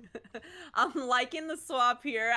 It's very counter swap specific, right? Trying to counter out him Balsas on the Zarya. I'm gonna give the Reaper a little bit of a harder time as well. You're gonna have more armor in that Reinhardt. Plus you have the shield. Bluey over on to the Baptiste as well. Very sneaky little play here as T4T are looking to force a fight of their own on the point now. Absolutely, and again, they're in overtime, so things can always go differently, and Brigged are looking like Handful is going a little bit lower than usual. T4T are trying to stabilize as much as they possibly can as a 5-man force on the point here. Tomic's a little bit too overzealous towards this Sojourn, and Mikey still has an overclock in the back pocket, especially off of the heels of Shadowy actually going down with the Blossom in tow. And finally, of all things, the Reinhardt is the play as Brigged are taken away from the point, and it goes over to T4T. That was big too, because Hambalsas did commit that Graviton Surge. Now, you did have to use the beat in response from Tommy, but that grab alone can be so dangerous. So now Brigged still have both those DPS ultimates to work with coming in. As we can see, Shadowy lurking in the shadows, always lurking. So Brigged looking like they want to try and get an angle on T4T, which is going to be very impactful against this Reinhardt, where you got a big shield, but it only faces one direction. It does, and you know, and once that angle, those angles really start opening up, especially with, of course, Shadowy using this Death Blossom. We do get kind of booped away, but Tommy is the unfortunate recipient of the ultimate. The High Noon and the Tectonic Shock will be used in tandem with one another. Bluey also having expended that window, right? And Rose is coming up on the Shatter. Brigged are basically losing one at a time. They're getting some of these trade-offs, and they're getting a couple of numbers back in their favor, but Brigged are again losing important characters like Horseboy, for example, to characters like Nen. And what a shatter from Rose, finds the pin onto the Sojourn, and Mikey is down for the count. It's a point win here for T4T. Yeah, starting off with a little mini reverse sweep there, you know, 99% on the board for Brigged and T4T able to come back from that, get control of Arena, get their first point on the board here for New Junk City as we head on over to Junkyard for the next point. And T4T, we can see that they're already getting themselves set up kind of on a choke point, which is going to work out so well for them. But Brigged do have the ults to kind of push into this, but Mikey's going to have to find an angle. Hambalsas already has another grab ready to go. Tommy is nowhere near the sound barrier for this one. No, but Vincio is, though. So that's a really good way for Brigged to actually take the advantage back in their favor. Maybe with a defensive or even offensive sound barrier in their favor. T4T, again, don't have any ultimates to boot. So pretty much this fight can be won off of the back of this overclock from Mikey. And again, having the layer, the safety of two ultimates on top of that, Brigged should be good for this next point.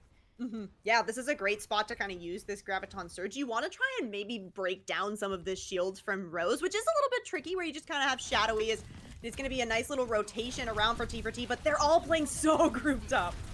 Oh, but the big old shield kind of mitigates the grab even for a second, but even the lamp and the powers of everything is not enough to stop the throws of Fanbull Sauce. What a grab, what a shutdown. Yeah, really good grab. That's the risk of kind of playing this brawl composition that T4T is running into Azaria, is that you are all going to get locked up in that Graviton Surge. So one big ultimate down for Brigged Up, still holding on to this beat from Vincio. It's going to be another attempt here for T4T, taking another pathing, trying to keep Brigged Up guessing about the location of the engagement. Vincio. So again, now having that Sunbearer once more, Tommy is now finally able to mirror it. We do lose out on Nen, and we are seeing an aggressive Sunbearer coming through from the side of Vincio. Tommy has yet to respond with one of T4T's own. And with that being said, over time just goes way into the positioning of the Brigged Up. They just kind of took that fight, and the scale just really dropped in their favor. Yeah, it was a good pin from Rose to kind of separate Hambalsis from the rest of Brigged Up, but unfortunately, nobody kind of following up on that pin means that you don't secure the kill, and Brigged Up, between Shadowy and Mikey, able to just kind of tear apart everybody from T4T that was still left on the point, and now Brigged Up are going to be able to get themselves set up on the point first here, but T4T are rolling in here, ready to take a brawl on the fight between having this beat and the Tectonic Shock, but oh no, losing Panarchism is not good.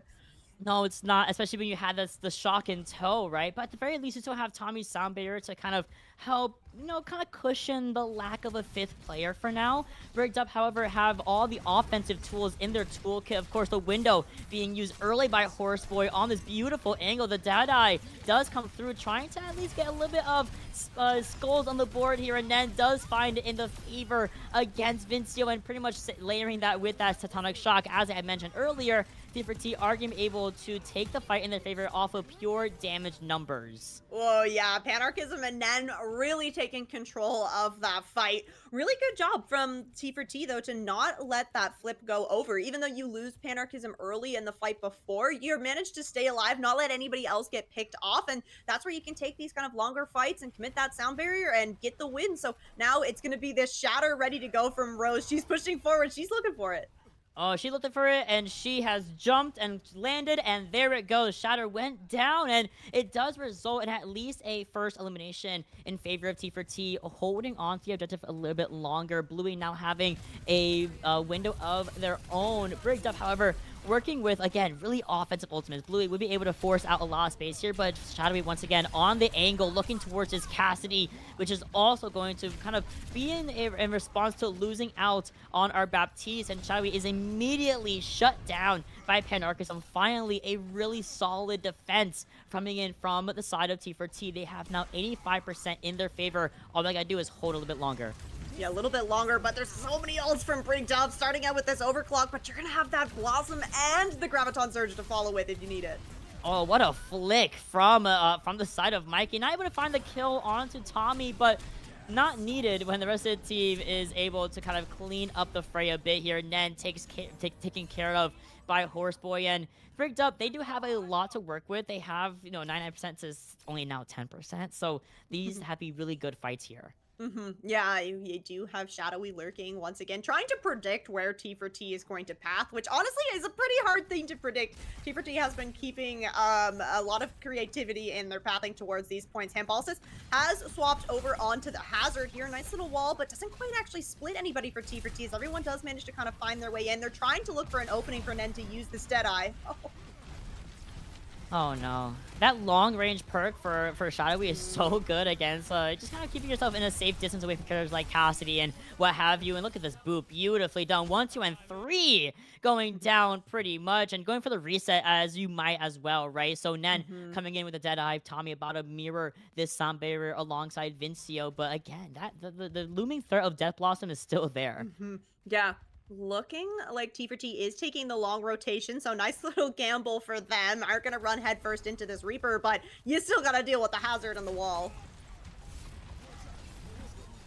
I think excuse me, Hambo's Hazard might actually be the beautiful swap here to put some pressure onto Rose's Reinhardt, right? Panarchism, not needed really with the need. Whoa, Panarchism finds a kill into Shadowy. We have the Deadeye also being used onto Mikey, beautifully done. Rose does shut down that Hazard, and as we had previously thought, I thought the Hazard was going to be a little bit more impactful in that fight, but having the power of the Deadeye was a little bit more than Brigged could bear. Now, suddenly, they are at the threat of losing their first map ever in the playoffs. Yeah, Brigged Up. I need to try and find a win here as we head over to our next Flashpoint Refinery, I believe. Brigged Up have a lot to work with here, right? We're going to have both those DPS ultimates. You still have this amplification matrix, and you're going to be able to get this downpour online. But T4T crucially get themselves kind of set up on the point first here, and using that window, yeah, you can't even walk into this. Headshot to Vincio. We have also the window online from Bluey. T4T are set up nicely on the objective here. Brigged Up have to kind of wait a little bit. I mean, these corridors are so good for Ryan. Oh my God, Rose looking for a shatter. I know she is. She's like, I'm smelling it. It's like a rampage, right? It's like that line, that lane, that cone. Boom. She's looking for it. She wants these guys all to walk into the same area. Window gets used first. Here comes the Tetanus as well. There's a shatter. It gets a little bit hindered by the wall there, but not enough. Shadowy even comes in with a Death Blossom to maybe kind of save the fight a little bit, but not going to find any bodies. Brigged Up, falling and faltering a tiny bit here. Yeah, looking like Mikey gonna be able to clean things up. No, it's not you, Mott. It's the kill feed. It's the kill feed colors. I'm telling you. Yo. But yeah, Brigged Up, all right, getting back into this. 40% on the board for T4T, and now Brigged Up have not only this overclock from Mikey to work with, but the downpour now built up from Hambalsis as well. And similar to the Graviton Surge, this downpour is going to get so much impact onto T4T because look at, they're all pathing together. You just need to find the opening and try and find your way around the shield. Big downpour. Rose does block it, at the very least for herself, and then does follow that up with a Deadeye here. But it comes down to the wire. We're around the same percentage available to unlock the objective for both sides, and we get rid of Nen in favor of Force Boy. We had the overclock coming in from Mikey, which got so much value every other time that we've been able to proc it. And look at this. They're cornering Rose into literally a corner. I mean, more so, Tommy has had to use a sound barrier just to have a little bit of a leg up with only 3 people at the disposal of T4T. Brigged Up, all they can do at this point is just stall a tiny bit, but they're going to opt to actually back up, and they got 90% pretty much. Not too bad. Yeah, not too bad. We are going to see a swap over for them to try and take that last little bit of percentage. Handball says over onto the Orisa now. So the Hazard not quite finding the difference that Brigged Up was looking for against this Reinhardt composition. The Orisa, though, going to be able to do some damage from long range. Losing Vincio early as well. This is looking good for T4T to build up a little bit more percentage here on Refinery. Yeah, for sure. Bluey has the window at the very same time. Hambo Sauce has now gone off of the Hazard, now goes over to Orisa. Another really good matchup into the Reinhardt. So that could be something that Rose needs to be a little more wary about. Shadowy comes in and then drops right back down just to kind of force some repositioning away from T4T. What a spear, but does not take Rose out of the fight entirely. I'm sure that's what Hambo Sauce was looking for. But in the meantime, Nen in the back line takes care of Shadowy at the exact same time. Rose takes care of Vincio, and they might have just done it. They have a map. We're not done yet, Rain. We're not done. This is it. The start of the reverse sweep that T4T is looking for, and looking really, really good here on New Junk City. I love the adjustment over on to the Reinhardt. We really don't get to see a whole lot of Reinhardt making an appearance, but I think the T4T played around this composition fantastically and really forced Brigged Up into an uncomfortable position of having to make a lot of tank swaps. Yeah, for sure. I mean, they had to find some sort of response, right? And just to the Reinhardt of all things. So, yo, that's their first map loss in the entire playoffs. That's actually insane. This is it. The reverse sweep starts right now for T4T. Brigged Up, I will say, didn't have the comfort of the Vermatra. Arguably the best to counter to a Reinhardt. Or you're gonna shield your whole identity. Don't care. We do not care. Yeah. We never cared. So it's like, okay, you were able to get rid of the Vermatra here, and now Brigged Up are in their first ever position of choosing a map and having that first ban, and they might go for I mean that Ryan was doing a little too much. Maybe they go for the humble Ryan ban and the big 25. Like, is it time?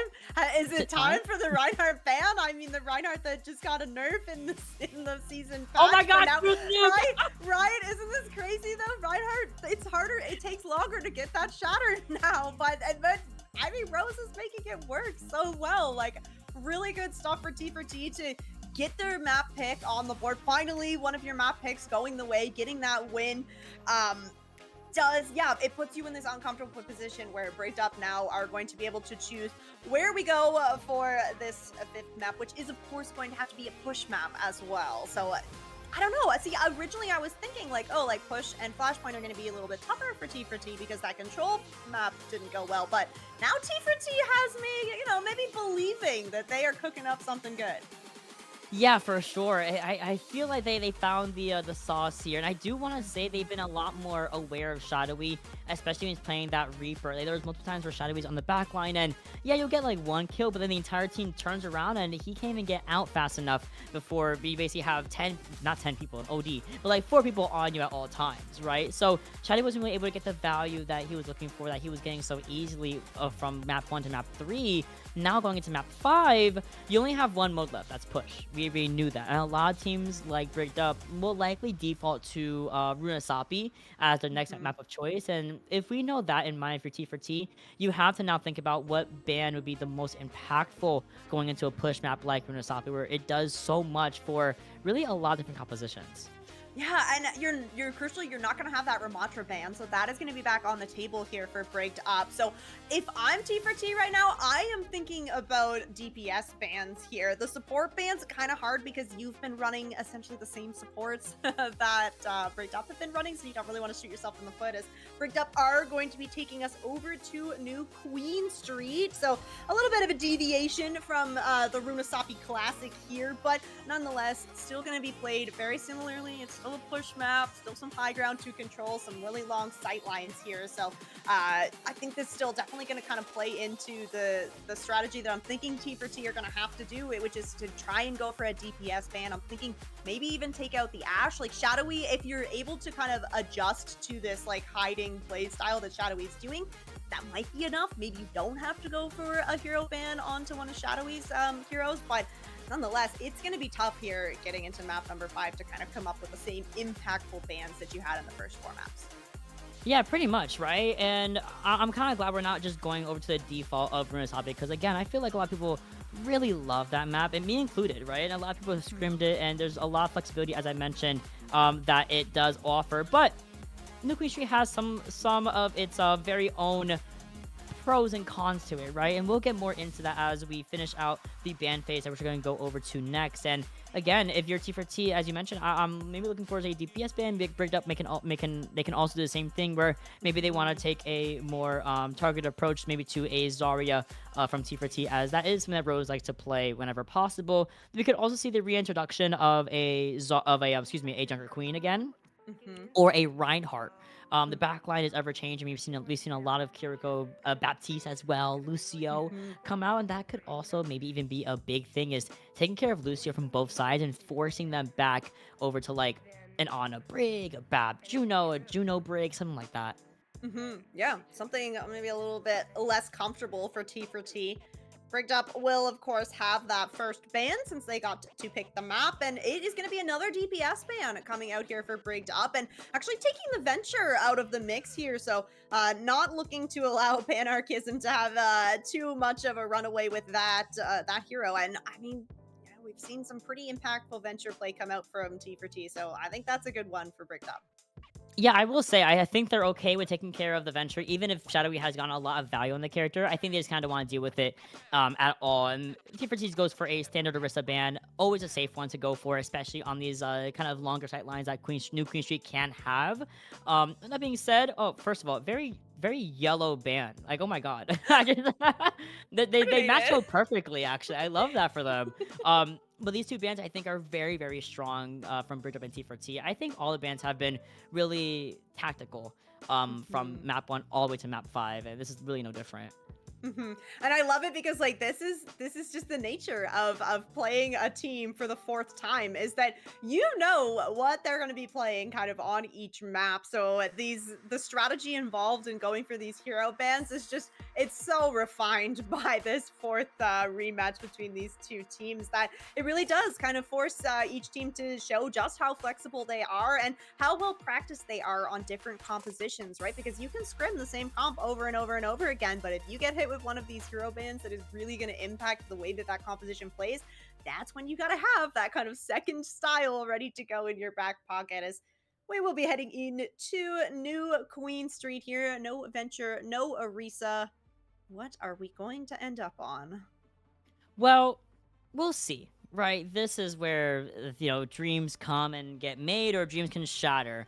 One, of course, is we still have Brigged Up on that match point for that 3-1, and then Brigged Up are in the unfortunate circumstance of having to make a reverse sweep from here on out. They're on the start of it.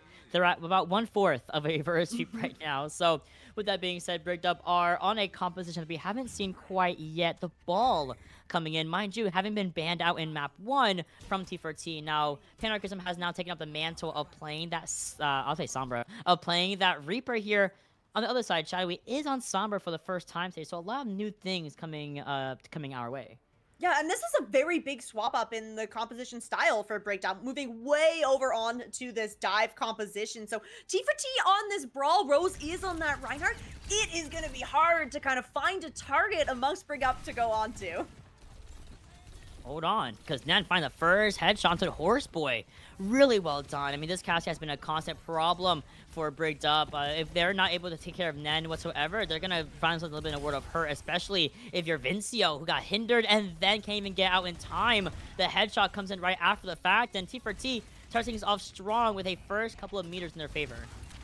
All right, getting control of this bot, still pushing it forward here. And Brigged Up, unfortunately, in this composition that they're playing, you don't really have the point presence to kind of put the contest on this bot. You need to kind of find the angles and try to separate out T4T to find that initial pick. As Shadowy is going to be off of that Sombra, back over on to that Reaper to try and find a breakthrough for T4T here. But still, this bot just moving forward for T4T. They're going to go ahead and pick up that checkpoint. They sure are. And again, running it down with the Reinhardt of all things. We have Immortality Field already being used from Bluey. Horseboy takes care of it, however, but Brigged Up are struggling a little bit here. Shadowy has now gone off that Sombra, not going to be able to find that kind of cheese factor with the character. Goes back over to the coveted Reaper, and already in the first minute and a half, T4T are walking through this checkpoint with so much advantage, and even more so Hamble Sauce. May need to find a different calling. I don't think the ball's going to work against this Cassie Reaper combination. No, right? Not against a Cassidy and a Reaper that are as talented as Panarchism and Nen. I mean, Nen on this cast is absolutely shutting down Hambalsis. And yeah, it is going to be a swap over onto the Ramatra here. Mikey over onto the Ashe as well. So a lot of swaps coming through here. Brigged Up trying to find the answer here, but all the while just destroying their ult economy.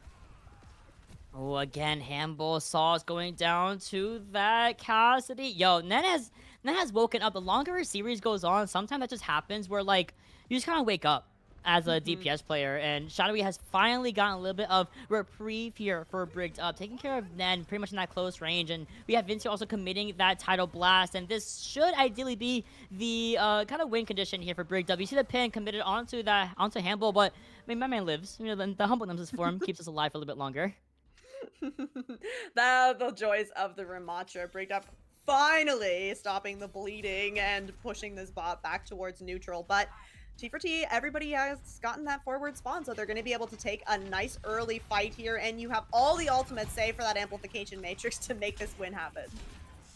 Again, Nen opening pick onto Vinci. We gotta respect this Cassie silence a little bit more. Look at how much we're just walking in with little to no resistance. Mikey charged in by Rose, and Rose is now looking at this Ramatra face to face with no fear in her eyes, and even more so they're gonna get a full cap here.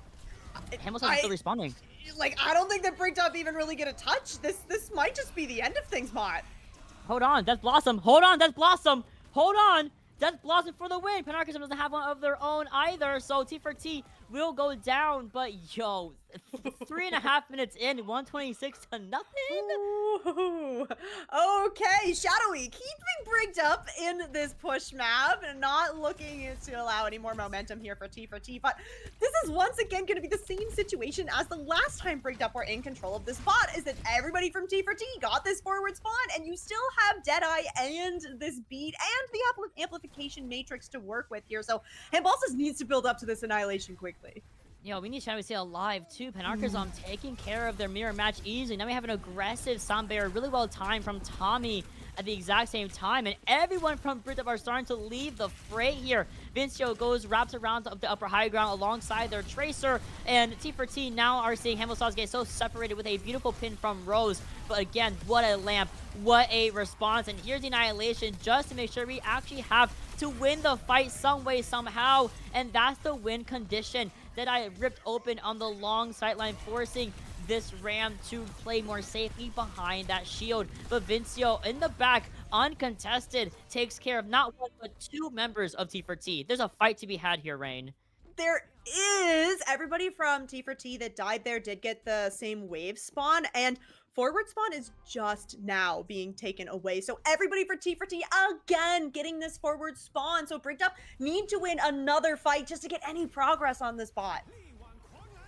Oh, Tidal Blast comes in from the right side. That is going to, of course, be from Vincio, committed. And now there is a stun onto Bluey. There's, of course, a follow-up. And this is the Brigged up we have come to know very, very well in most of this series. Even Penarchazom is unable to stay alive to stall the objective even further. They are going to actually mitigate or take away that forward spawn from the side of T4T here. The Penarchazom and Rose are going to be at that latter half. Yeah, you can see where they spawn really far away from the rest of the team. Yeah, all right, here we go. A little bit of progress being made. Brigged up do have this pulse bomb for Mikey. Oh, you catch Shadowy out. Yes, they know that Shadowy is going to be lurking somewhere. T4T looking to shut down this push. It is not going to be a checkpoint picked up here for Brigged up. Listen, they learning. They learning in real time to check our corners, check our angles, and that is what Shadowy now needs to adapt to. Okay, now they're looking for me. Now they're seeing my usual habits. I have to change it up or I'm going to continuously get punished by Nens Cassidy more often than not. Now, Hambalsas. One fire strike, I understand. Two of them? Come on now, baby girl. We got to lock right back in. We have Shadowy right back in the fray, but Hambalsas has no care, no Nemesis form, no shield either. And Rose just goes right in for the jugular alongside Tommy against Hamble and Shadowy. Yeah, this is T4T back in control here. You're losing members along the way, but it's really just Rose pushing the payload in. No final touch. T4T are still in this series. Now, hold on. Hold on, guys. This might be the reverse sweep of all time. If they continue, yo, Reinhardt. That's what we're not talking about. Reinhardt is the play, and you keep Rose on Reinhardt. You keep Nen on Cassidy. Call it a day. We're chilling. We are fine and good to go. Handy dandy is the name of the game. Are you serious? Yeah, no. They're doing a great job. Genuinely. Like Reinhardt, Rain. I mean, this is actually it. We actually might get the Reinhardt ban coming through. You know, Brigged up, we're like, no, we don't need it. We're just going to deal with Rose. Like, we're going to play the Wrecking Ball so that we can take a bunch of angles against this Reinhardt so that we don't have to win the frontline duel. We're just going to win all the other, like, 1v1s. But T4T just play around the Reinhardt so well that you never are able to kind of split anybody off to get that pile drive in. Like, honestly, very, very impressed with how T4T is doing this. 2 maps now. The first 2 maps that Brigged up have lost in the playoffs. T4T is trying to take this all the way. They sure are. And guys, listen, there's not just this amazing game going on right now. There is also the game happening on the mainstream. It did just finish. They are, I believe, doing the exit interview. No, I think that's the winner's interview. Yeah, they're doing the winner's interview for Aura Farmer, who got a clean 4-0 here against DBZ Dream Eater. DBZ, Dragon Ball Z. Oh my goodness. WBZ Dream Eaters. So if you want to go tune in, support Aura Farmer in their big win, please go ahead and do so. But again, our series is going to the going down to the wire. 3-2. I mean, Brigged up, they're getting too comfortable. They're getting too lax. They're letting T4T get away with a lot of jank. Honestly, jank. Getting away with a lot of jank. They have won 2 maps off the back of Reinhardt gameplay. This is impressive for T4T, but Brigged Up definitely need to kind of lock in here. They have all the tools in their kit. They're once again going to be in control of the map pick as well. So now that we've gone through all those maps, it's going to be, you know, kind of an open floor here. So this is a lot of power for Brigged Up to try and shut down this reverse sweep that T4T is in the midst of creating. Yes, absolutely. But we are going to go to a very quick break here, give them a little bit of time to kind of think about that map for their map number 6. Oh my goodness. Again, every map is open. You just cannot, I'm sorry, every mode is open again. You just cannot repeat maps themselves. So with that being said, we're going to throw it to a break and be back with our map number 6.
right, welcome back, everybody. Thank you for sticking with us. A small little change in your talent on screen here. Mott never had to dip out, so we have the lovely Spectreon that's going to be joining us for the remainder of this series so far. Brigged Up 3, T4T 2. Brigged Up are at match point right now, and they do have the power of the map pick in their hands. Honestly, I was kind of hoping you wouldn't notice. See how long it took the viewers at home to notice I wasn't a 5-foot New Yorker.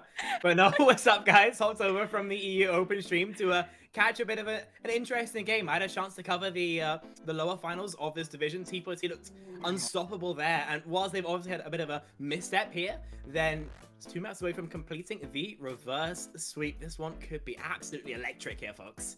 All right, yes, well, we aren't going to keep you guys waiting any longer. Nice little break. So, map pick, like I mentioned, was over for Brigged Up. They could pick any mode that they wanted, any map that hadn't been played. And we are going to be heading to Watch Point Gibraltar here. So, an interesting one. Brigged Up, for the majority of the time, has been kind of playing that brawl composition, more favoring kind of the Ramatra here. But I think after seeing T4T win back-to-back maps on the Reinhardt, they wanted to take us to a map where it's going to be a little bit trickier to run that. You say that, but my own team actually won a tournament playing Ryan on Jib last weekend. No. So as long as you've got a sim player who can, really start thinking with portals, then you can get really involved in this. Obviously, as a historical reference, you can think of London Spitfire in the 2023 Overwatch League season, who was able to run that comp to great effect. So I'm not going to say it's impossible. I'm just saying that if T4T are really committed to the bit, then that Reinhardt could still come out and Brigged Up could still find themselves having their money kind of in flux, having their pockets kind of wrong. So see how these bans come out. Yeah, I love that you bring up the fact about the Symmetra because T4T definitely does have a sim player in, I believe it's Nen, that has played that in the past. So an opportunity maybe to try and run this Reinhardt. Brigged Up with this first ban, though. It's actually going to be the Lucio that gets banned out here. So we haven't seen a decent amount of the Lucio Kiriko making an appearance for both of these teams throughout the series. Luban makes sense on Gibraltar, especially heavily targeting ground-based compositions that need that utility. Anything divey is going to be looking at double flex, Brig, Anna style of backlines, so I think it is a valid choice. T4T, the other hand, ban the Freya. Obviously something that's been played a lot, but I mean, I'm not sure how it's been in this series, but my eye test after the patch feels like this hero is essentially gutted, right? You don't have those double bolts.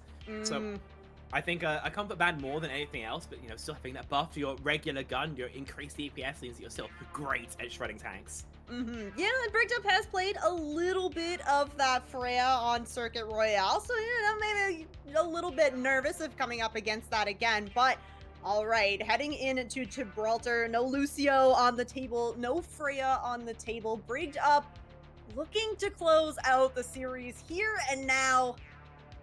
Head into map number 6. Oh my goodness. I mean, all these bans, we were talking about, Matt and I were talking about this before the break. These teams have come up against each other 3 times already. This is the 4th time. So the bans have been very, very targeted all throughout this series. It feels like, as well, when you get to this point of a series and you're trying to come up with your bans, half the time you're trying to think of what you haven't banned already, right? You already banned like 5 heroes. You're trying to think of a 6th one. You do tend to slip up over yourselves a little bit. But I think the more important thing when it comes to mentality is when you're getting reverse swept against, it feels really hard to stop them on the 6th map because you're still sort of chill. You're still not quite respecting the comeback like you would when necessarily it's a map 7. But you're beginning to get the feeling that something's not quite right, that the tides are beginning to turn against you. So it leads to a bit of a strange feeling, and one that I think does tend to force us to a map number 7. See if the map pick from Brigged Up is strong enough to drag us there or not. But I've got to say, if I were a betting man, T4T, I would say I make it at least to that decider. Yeah, I like that. That's a really good point, right? This is not the end of the road for Brigged Up if they lose this. So are they really like kind of locking in as much as they need to, especially against a team that has taken the first 2 maps off of Brigged Up in this playoffs? I mean, even in the regular season, Brigged Up only lost 1 game in the regular season, and it was not to T4T. So definitely you need to kind of respect what T4T is bringing into this grand finals because they have been carrying momentum ever since they got that win on map number 4. So coming in to Gibraltar, although Brigged Up have kind of thrown maybe a little bit of a wrench into the plans here, like, oh, we're going to a map with a bunch of verticality.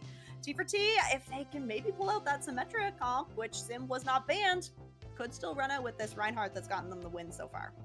It just depends on whether they're watching World Finals, right? If they were able to study the UB VODs, or whether they're still working on the old style of Symmetra gameplay. Because the hero is very strong right now, I have to say. I know a lot of people are arguing overpowered. I wouldn't go that far, perhaps. But, like, the utility you get with the TP being 400 HP, I mean, the way you can flip the map is absolutely brutal. The perks as well, extended beam range, the TP healing you. Very, very strong hero right now, both individually and as a unit. And so if you can make use of that, then your team is going to be in a fantastic position to take the map and, indeed, at that point, the tournament. Right? This is it. This is the end of the line for EU Masters. Both of these teams trying to be that one on top. They have been number 1 and 2 pretty much all season long. So it's very fitting that we end up with Brigged Up versus T4T here in the grand finals. And we were kind of talking a little bit about the Symmetra and how you need to kind of play this new style of the Symmetra. I think that Brigged Up with that Lucio ban definitely gonna make things harder if T4T do kind of want to opt to run that Reinhardt, the Symmetra, because you mentioned it earlier, Spec, that if you're playing these ground-based compositions, you need to have that speed to kind of just get yourself around the map. Indeed. The Koreans in posters.com interviews complained about how if the Lucio was banned, teams would just play Juno, and whilst it wasn't the same, it was still effective. See if that's something we end up seeing, or whether, as we kind of eyeballing right now, then T4T just want to play a comp that's going to sit on the objective the entire time. I mean, trying to contest the car as a Winston is going to be brutal. You jump into Bat, Brig, Torbjorn, your HP is going from 100 to 0 like that, right? So, it's an interesting balance here from Humble Source, who has to figure out how to stop car and also stay alive. Right? And even with Shadowy kind of over on this Tracer, oftentimes you'd have that Tracer kind of go for that cart contest. You're still gonna run into the same issue where T4T just have so much point presence that they can just set themselves up on this cart and just wait things out. And this is exactly what we saw from them on New Junk City, where they started this reverse sweep, is that everybody just plays around this Reinhardt. And even though Brigged Up are playing a composition where you theoretically should be able to kind of find the stragglers, find people that don't quite make the rotation, T4T is just so well put together. Oh, what a nade! That is chunky as all hell. Bluey gets absolutely evaporated, Rose, and then lower HP than you'd like, and so the cleanup's happening pretty quick and fast here, folks. Humble Source still plenty stable, but all the meanwhile, the cart is rolling, so they are able to get some relevant progress at the very least, and the respawns being close does mean that if there's not sufficient focus, then the respawners will be reinforcing T4T very, very quickly. No effort to cut. And so Bluey makes it back. Shadowy goes down to the Torbjorn. Not a great matchup for the Tracer. The cart's still rolling. And T4T, I've got to say, the Ryan appears to be working even without the added mobility of the Architect. Again, you need to figure out a way to stop the cart, and these nades are brutal, but there's just not enough presence. Humble Source forced out once more. But with Bluey dead, maybe there's just not enough sustainability. The Winston's gone down. Panicism's Reaper, an insane amount of damage, especially combined with the Rivet Gun. But the nades, after nade, after nade, it's like we got Shu in the lobby. Still trades back and forth. Still trades back and forth. Panicism. Can he clutch it up? Is there enough of the Hellfire Shotgun's good for it? Super low HP is Shadowy, but eventually goes down. They get sent back to the spawn. It's so close. 0.16 meters there. T4T almost able to get that all the way in. But yeah, Horseplay on this Ana just been hitting nade after nade. It's been so impactful. T4T don't have that Kiriko, not able to cleanse it. Now, Hambalsis has swapped over on to the D.Va here off of that Winston. Maybe a little bit more staying power in these fights and able to kind of kite away a little easier. Yeah, D.Va is a little bit easier to play from a slightly longer range. Doesn't need to be within touching distance to deal that damage. I think a strong pick here, but not as great at taking Nana boosts. Curious to see if we wait for a Shadowy Blade to materialize or just throw that onto Humble Source and see what happens. Onto the Genji, no Blade, but the damage is good anyway. Shuriken's there, the dash to boot, but only the one before forced out. The rally, however, puts a rather succinct stop to this fight.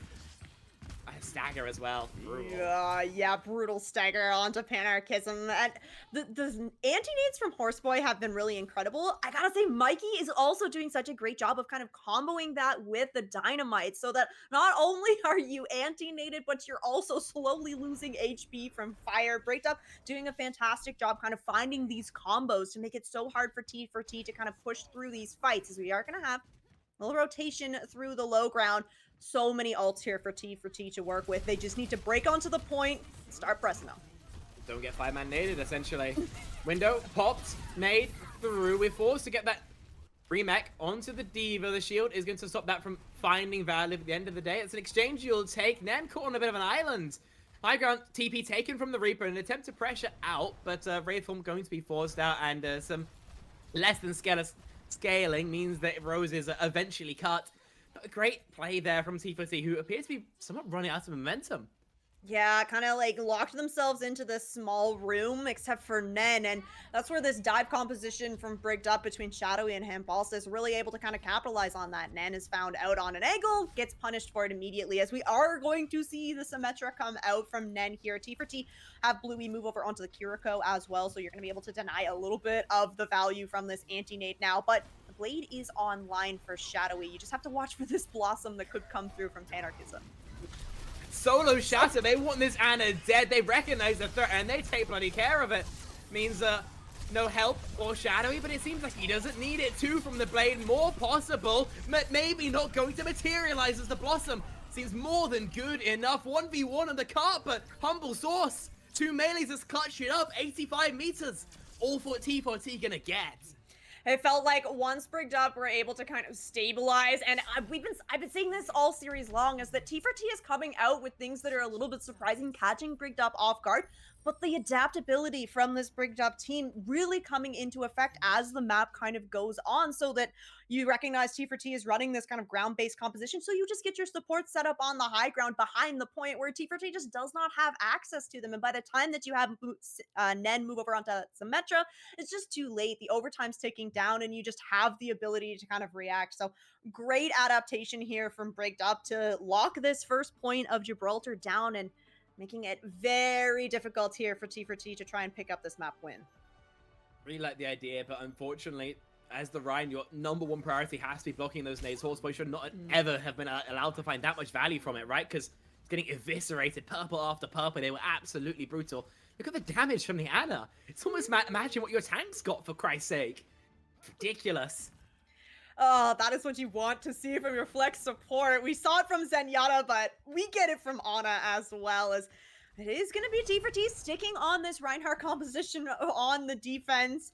Going to try to get a little cheeky with it, set themselves up in that mega health pack. Brigged Up, of course, are going to be able to see where T4T is playing, so now it's just a matter of kind of trying to find the angles and try to force T4T out of this tiny little room, as you do at least have Tommy over on the Kiriko, so anticipating these nades are going to come through. Seems very likely. Sleep onto Bluey early, not what you'd like from this defense. But at the end of the day, there's no one who can realistically punish on that. Can be contested from the inside. Maybe not indefinitely, but for a hot second at the very least. The goal here for Brigged Up is just to take angles on them, try and force somebody out. But that means somebody has to access this back door, else realistically, the amount of healing through, but okay, Panarchism's just died. That's a huge mistake to make, and that instantly might cause this house of cards to begin crumbling. Nate connected, as they are every single time, and though Bluey's able to find his one, all he's gonna get. As T4T kind of shut themselves into that tiny room, everybody from Brigged Up just getting kind of set up on the high ground. I mean, Horseboy had a huge rotation up onto the high ground where usually the defenders would be playing. So T4T at least got a nice early fight there. So you are going to be able to come back and get another fight before, you know, we get too far into this first point. You're going to have Rose move over onto the Hazard and Panarchism out on the Mei. So still looking to kind of force a fight on point. Indeed they are, but this time high ground seems more of a focus as Rose eats a dynamite for trying to contest it. Eventually, though, you have to swing the objective. You have to try and make a play. And then on the Cassidy, you'd have to imagine the one to do it. Rose, there's good space, but overextends. The wall needs to be dropped to keep him alive. The cleanse, the lamp as well, but still being focused down, still hitting the deck. Window pops, needs to find a kill. Does. Shadowy 6 feet under, but by no means has there been a release of pressure just yet. T4T so tense. because any mistake could cost them the tournament. Another cleanse, this time onto Panichism, who should have an ice block if it gets particularly hot in there. Humble Source eating the damage for the headshot. Takes care of the May. Nano boost to boot. Humble Source could have the game here. So much damage in this small room. The micro missiles combined with the nano booster pistol of the Diva. The remake won't catch anybody, but all the kills in the favor of Brigged Up. Folks, this is it. Nen one. Only one with 3 meters left to go. Brigged Up take the tournament. Ah, they shut down the reverse sweep. The Watchpoint Gibraltar map pick, doing it for Brigged Up to close out this series and season, giving themselves the victory over our T4T team, which means that Brigged Up are going to be your Season 16 EU Masters champions. I think it's what we expected when all said and done, right? They come into this final. What was it? No maps dropped in the playoffs, if I'm not mistaken. None. And they get there, they get 3 maps up. The reverse sweep, honestly, would be more than cinema, it'd be poetry, but it's a little bit too far-fetched, even for today, it seems like. And so Brigged Up, the end of the day, do manage to find a solution for the Rhine comp. It's just good going, Jib. That was it, right? Force them out with all the verticality. Really good play from Brigged Up, showing why they have been on top throughout this entire season. Great at adaptability in-game, and kind of a great strategy as well, kind of as we went through those maps with the hero bands and everything like that. We are going to have some interviews for everybody here, so we are going to do an exit interview first with T4T. So we're going to take a quick little break, get that all set up, but please stick around. We're going to have a chat with our finalists just after this.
Water is the softest and most yielding substance, yet nothing is better than water for overcoming the hard and rigid, because nothing can compete with it.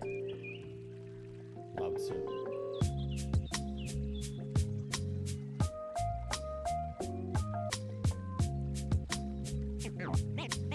Name straight, new wave.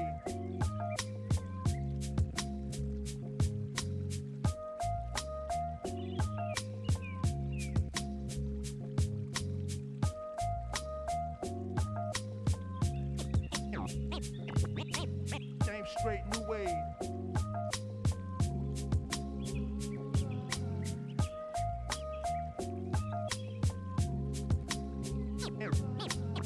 Name straight, new wave.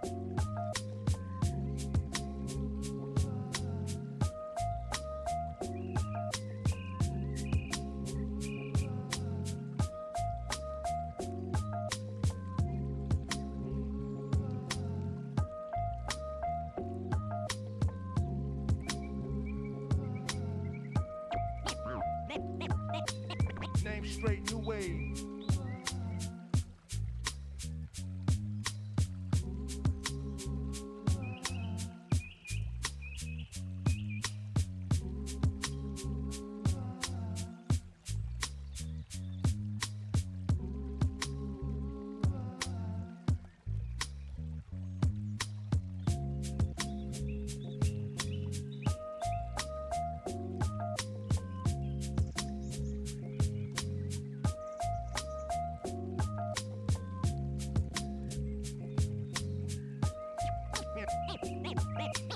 Name straight, new wave.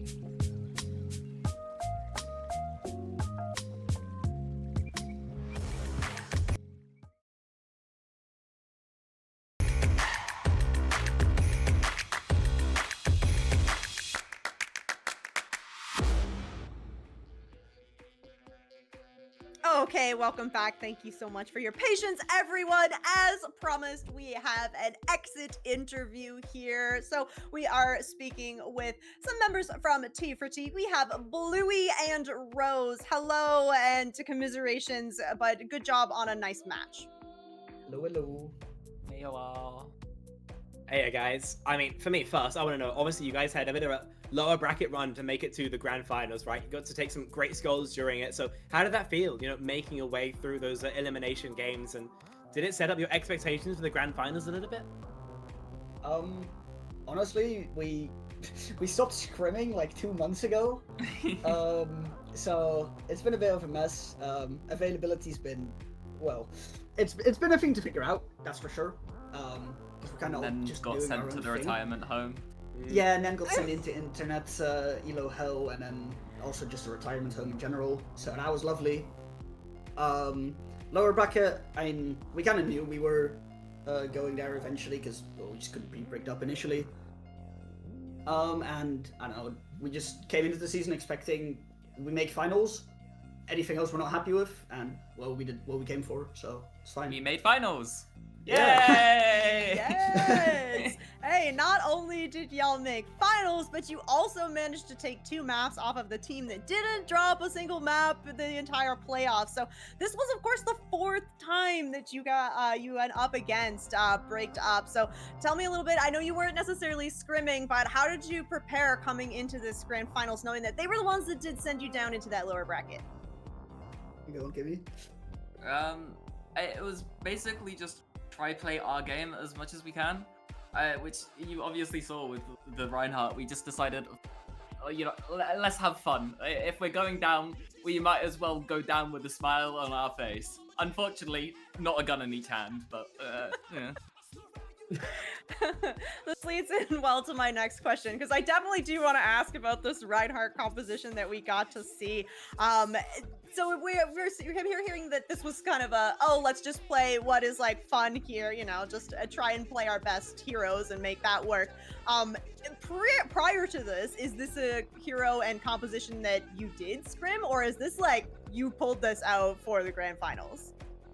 Honestly, I've been scrimming for ages, like 2018 ages, so I've definitely seen my fair share of Ryan.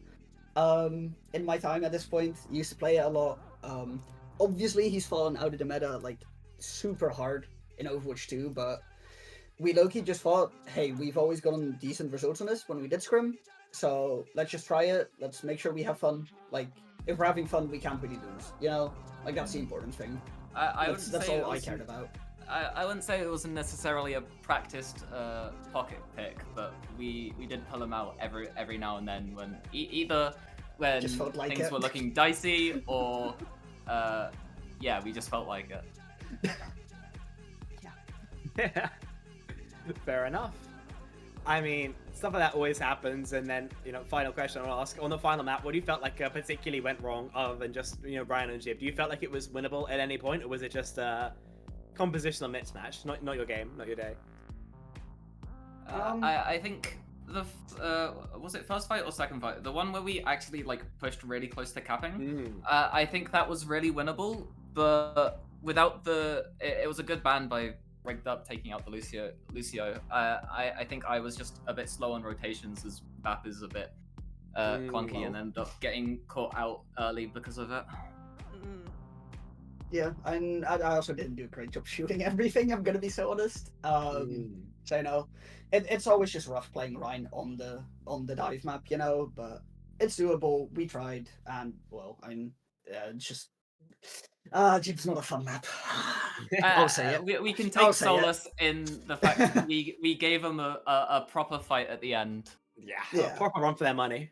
And a very entertaining series as well. Listen, guys, we're going to say goodbye to you, but before we do you have anyone you want to shout out? Floor is absolutely yours. Can you go first? Obviously, shout out to the rest of my team. We all played really well, and I'm proud of everyone. And our subs as well for being around when we had various issues. Yeah. for me, I also just want to give a massive shout out to my team because they've put up with a lot of inting from my side. I've heard a fair amount of I'm just holding right click for my flex support. Yeah, it happens at times.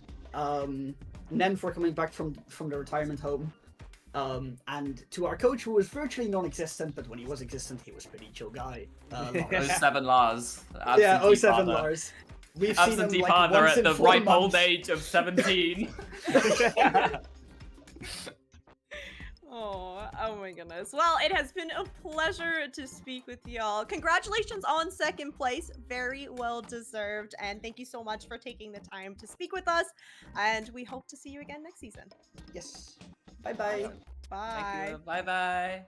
All right, we got to hear from the second place team, T4T. We are going to throw it to a super quick break as we get our interview set up with the winners. We will speak to Brigged Up just after this.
We are back for the final time this night, for the final time today, with an interview with some of the victorious members of Brigged Up. They've played for 6 long maps of play, and finally we've got Humble Sauce and Stein here to have a chin wag with. How are you folks doing? Yeah, very good. I'm glad we won. Yeah. Most people usually are. Yeah. I mean, to start this off, let's get right down to brass tacks. How do you guys feel as you closed out that third map, and what do you think was the swing that caused you to, you know, lose a couple of those extra maps in the meantime? I think the bench is very warm on my part, but I think we needed a wake-up call at some point to acknowledge that T4T is a serious threat, and they have been known to do reverse sweeps. Obviously, we don't want to be a victim of that. Anything to add, Handbalsus? Yeah. I think we also, or at least from my experience, I think I got a little bit too much in my head that we were gonna absolutely win that 4th map, because we were just pretty much rolling through them. But then it started getting weird for us, like that Ryan really threw us off, and we didn't really know what to do anymore. Especially on New Queen Street, we that was a damage dealer to our mentals as well. We had no idea what to do anymore after that. That's valid, yeah. And we just had a chat with T4T, and yeah, definitely they also felt that the Reinhardt was maybe, you know, a little bit of a surprise factor.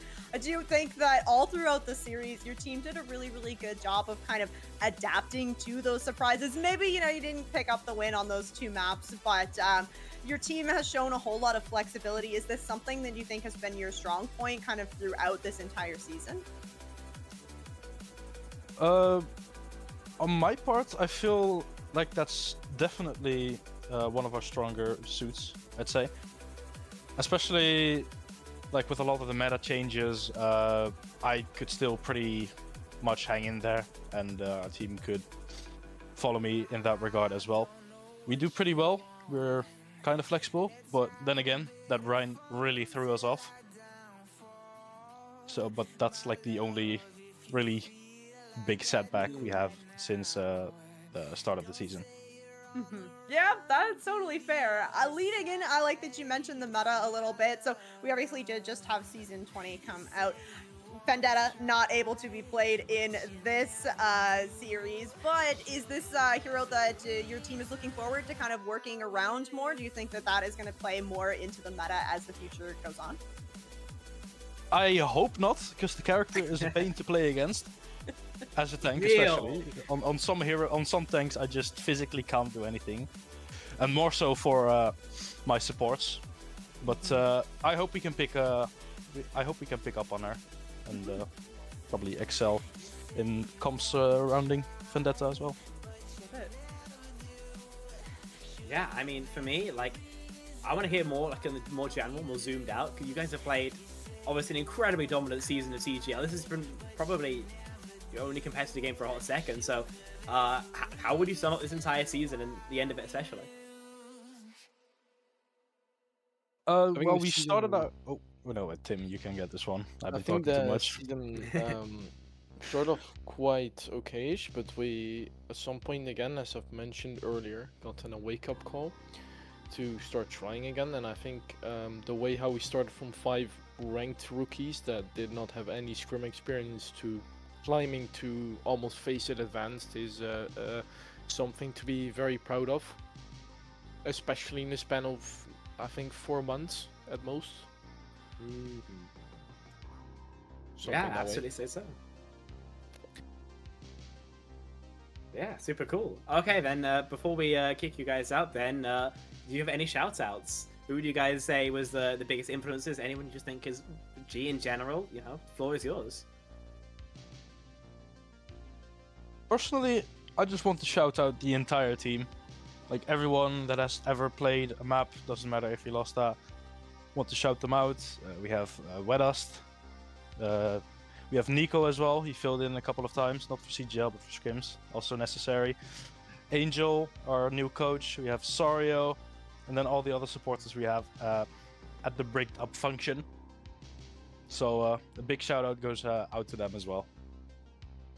I want to shout out Wedust as well, our Greek Unk. He's never here, but he's here. He's here in spirit. Amazing. Well, thank you so much for taking the time to speak at that with us. We won't hold you any longer. You can go and celebrate with your team. But congratulations once again on being the Season 16 champions for the EU Masters Division. Thank you very much. All right. Well, Spec, I mean, this has been quite a series. You mentioned it in the interview. This is the first time in a really long time that Brigged Up really was kind of challenged here. So unfortunate for T4T not to take this a little bit further, but nice attempt, and Brigged Up just showing us why they've been so dominant all series long.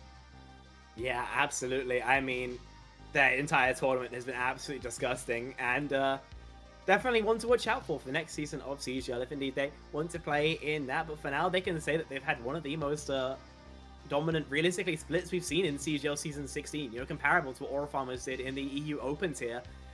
It's a really strong team, had a really strong season. It's going to be a pretty nice memory for them, basically forever. Obviously, take a look at that. But for those who weren't aware, Aura Farmers completed the 4-0 against the Dream Eaters and ended up playing Zarya. They were absolutely in cruise control the entire time, that series. Oh my gosh, 2 really fun conclusions here today to some of our EU divisions, but that is going to be it for the Overwatch for today. So thank you so much to everybody that tuned in. Big congratulations to Brigged Up for first place, T4T, taking that second place. Very nice as well. So thank you to Modaneva, who was here for the first half. Thank you to Spec for jumping in as you did. Shout out to the people behind the scenes as well. We had Luau, the producer. We had Mochi and Mara, our observers. So thank you so much to them. And thank you all once again for for watching and supporting CGL, but that will be it for tonight. We will see you next time.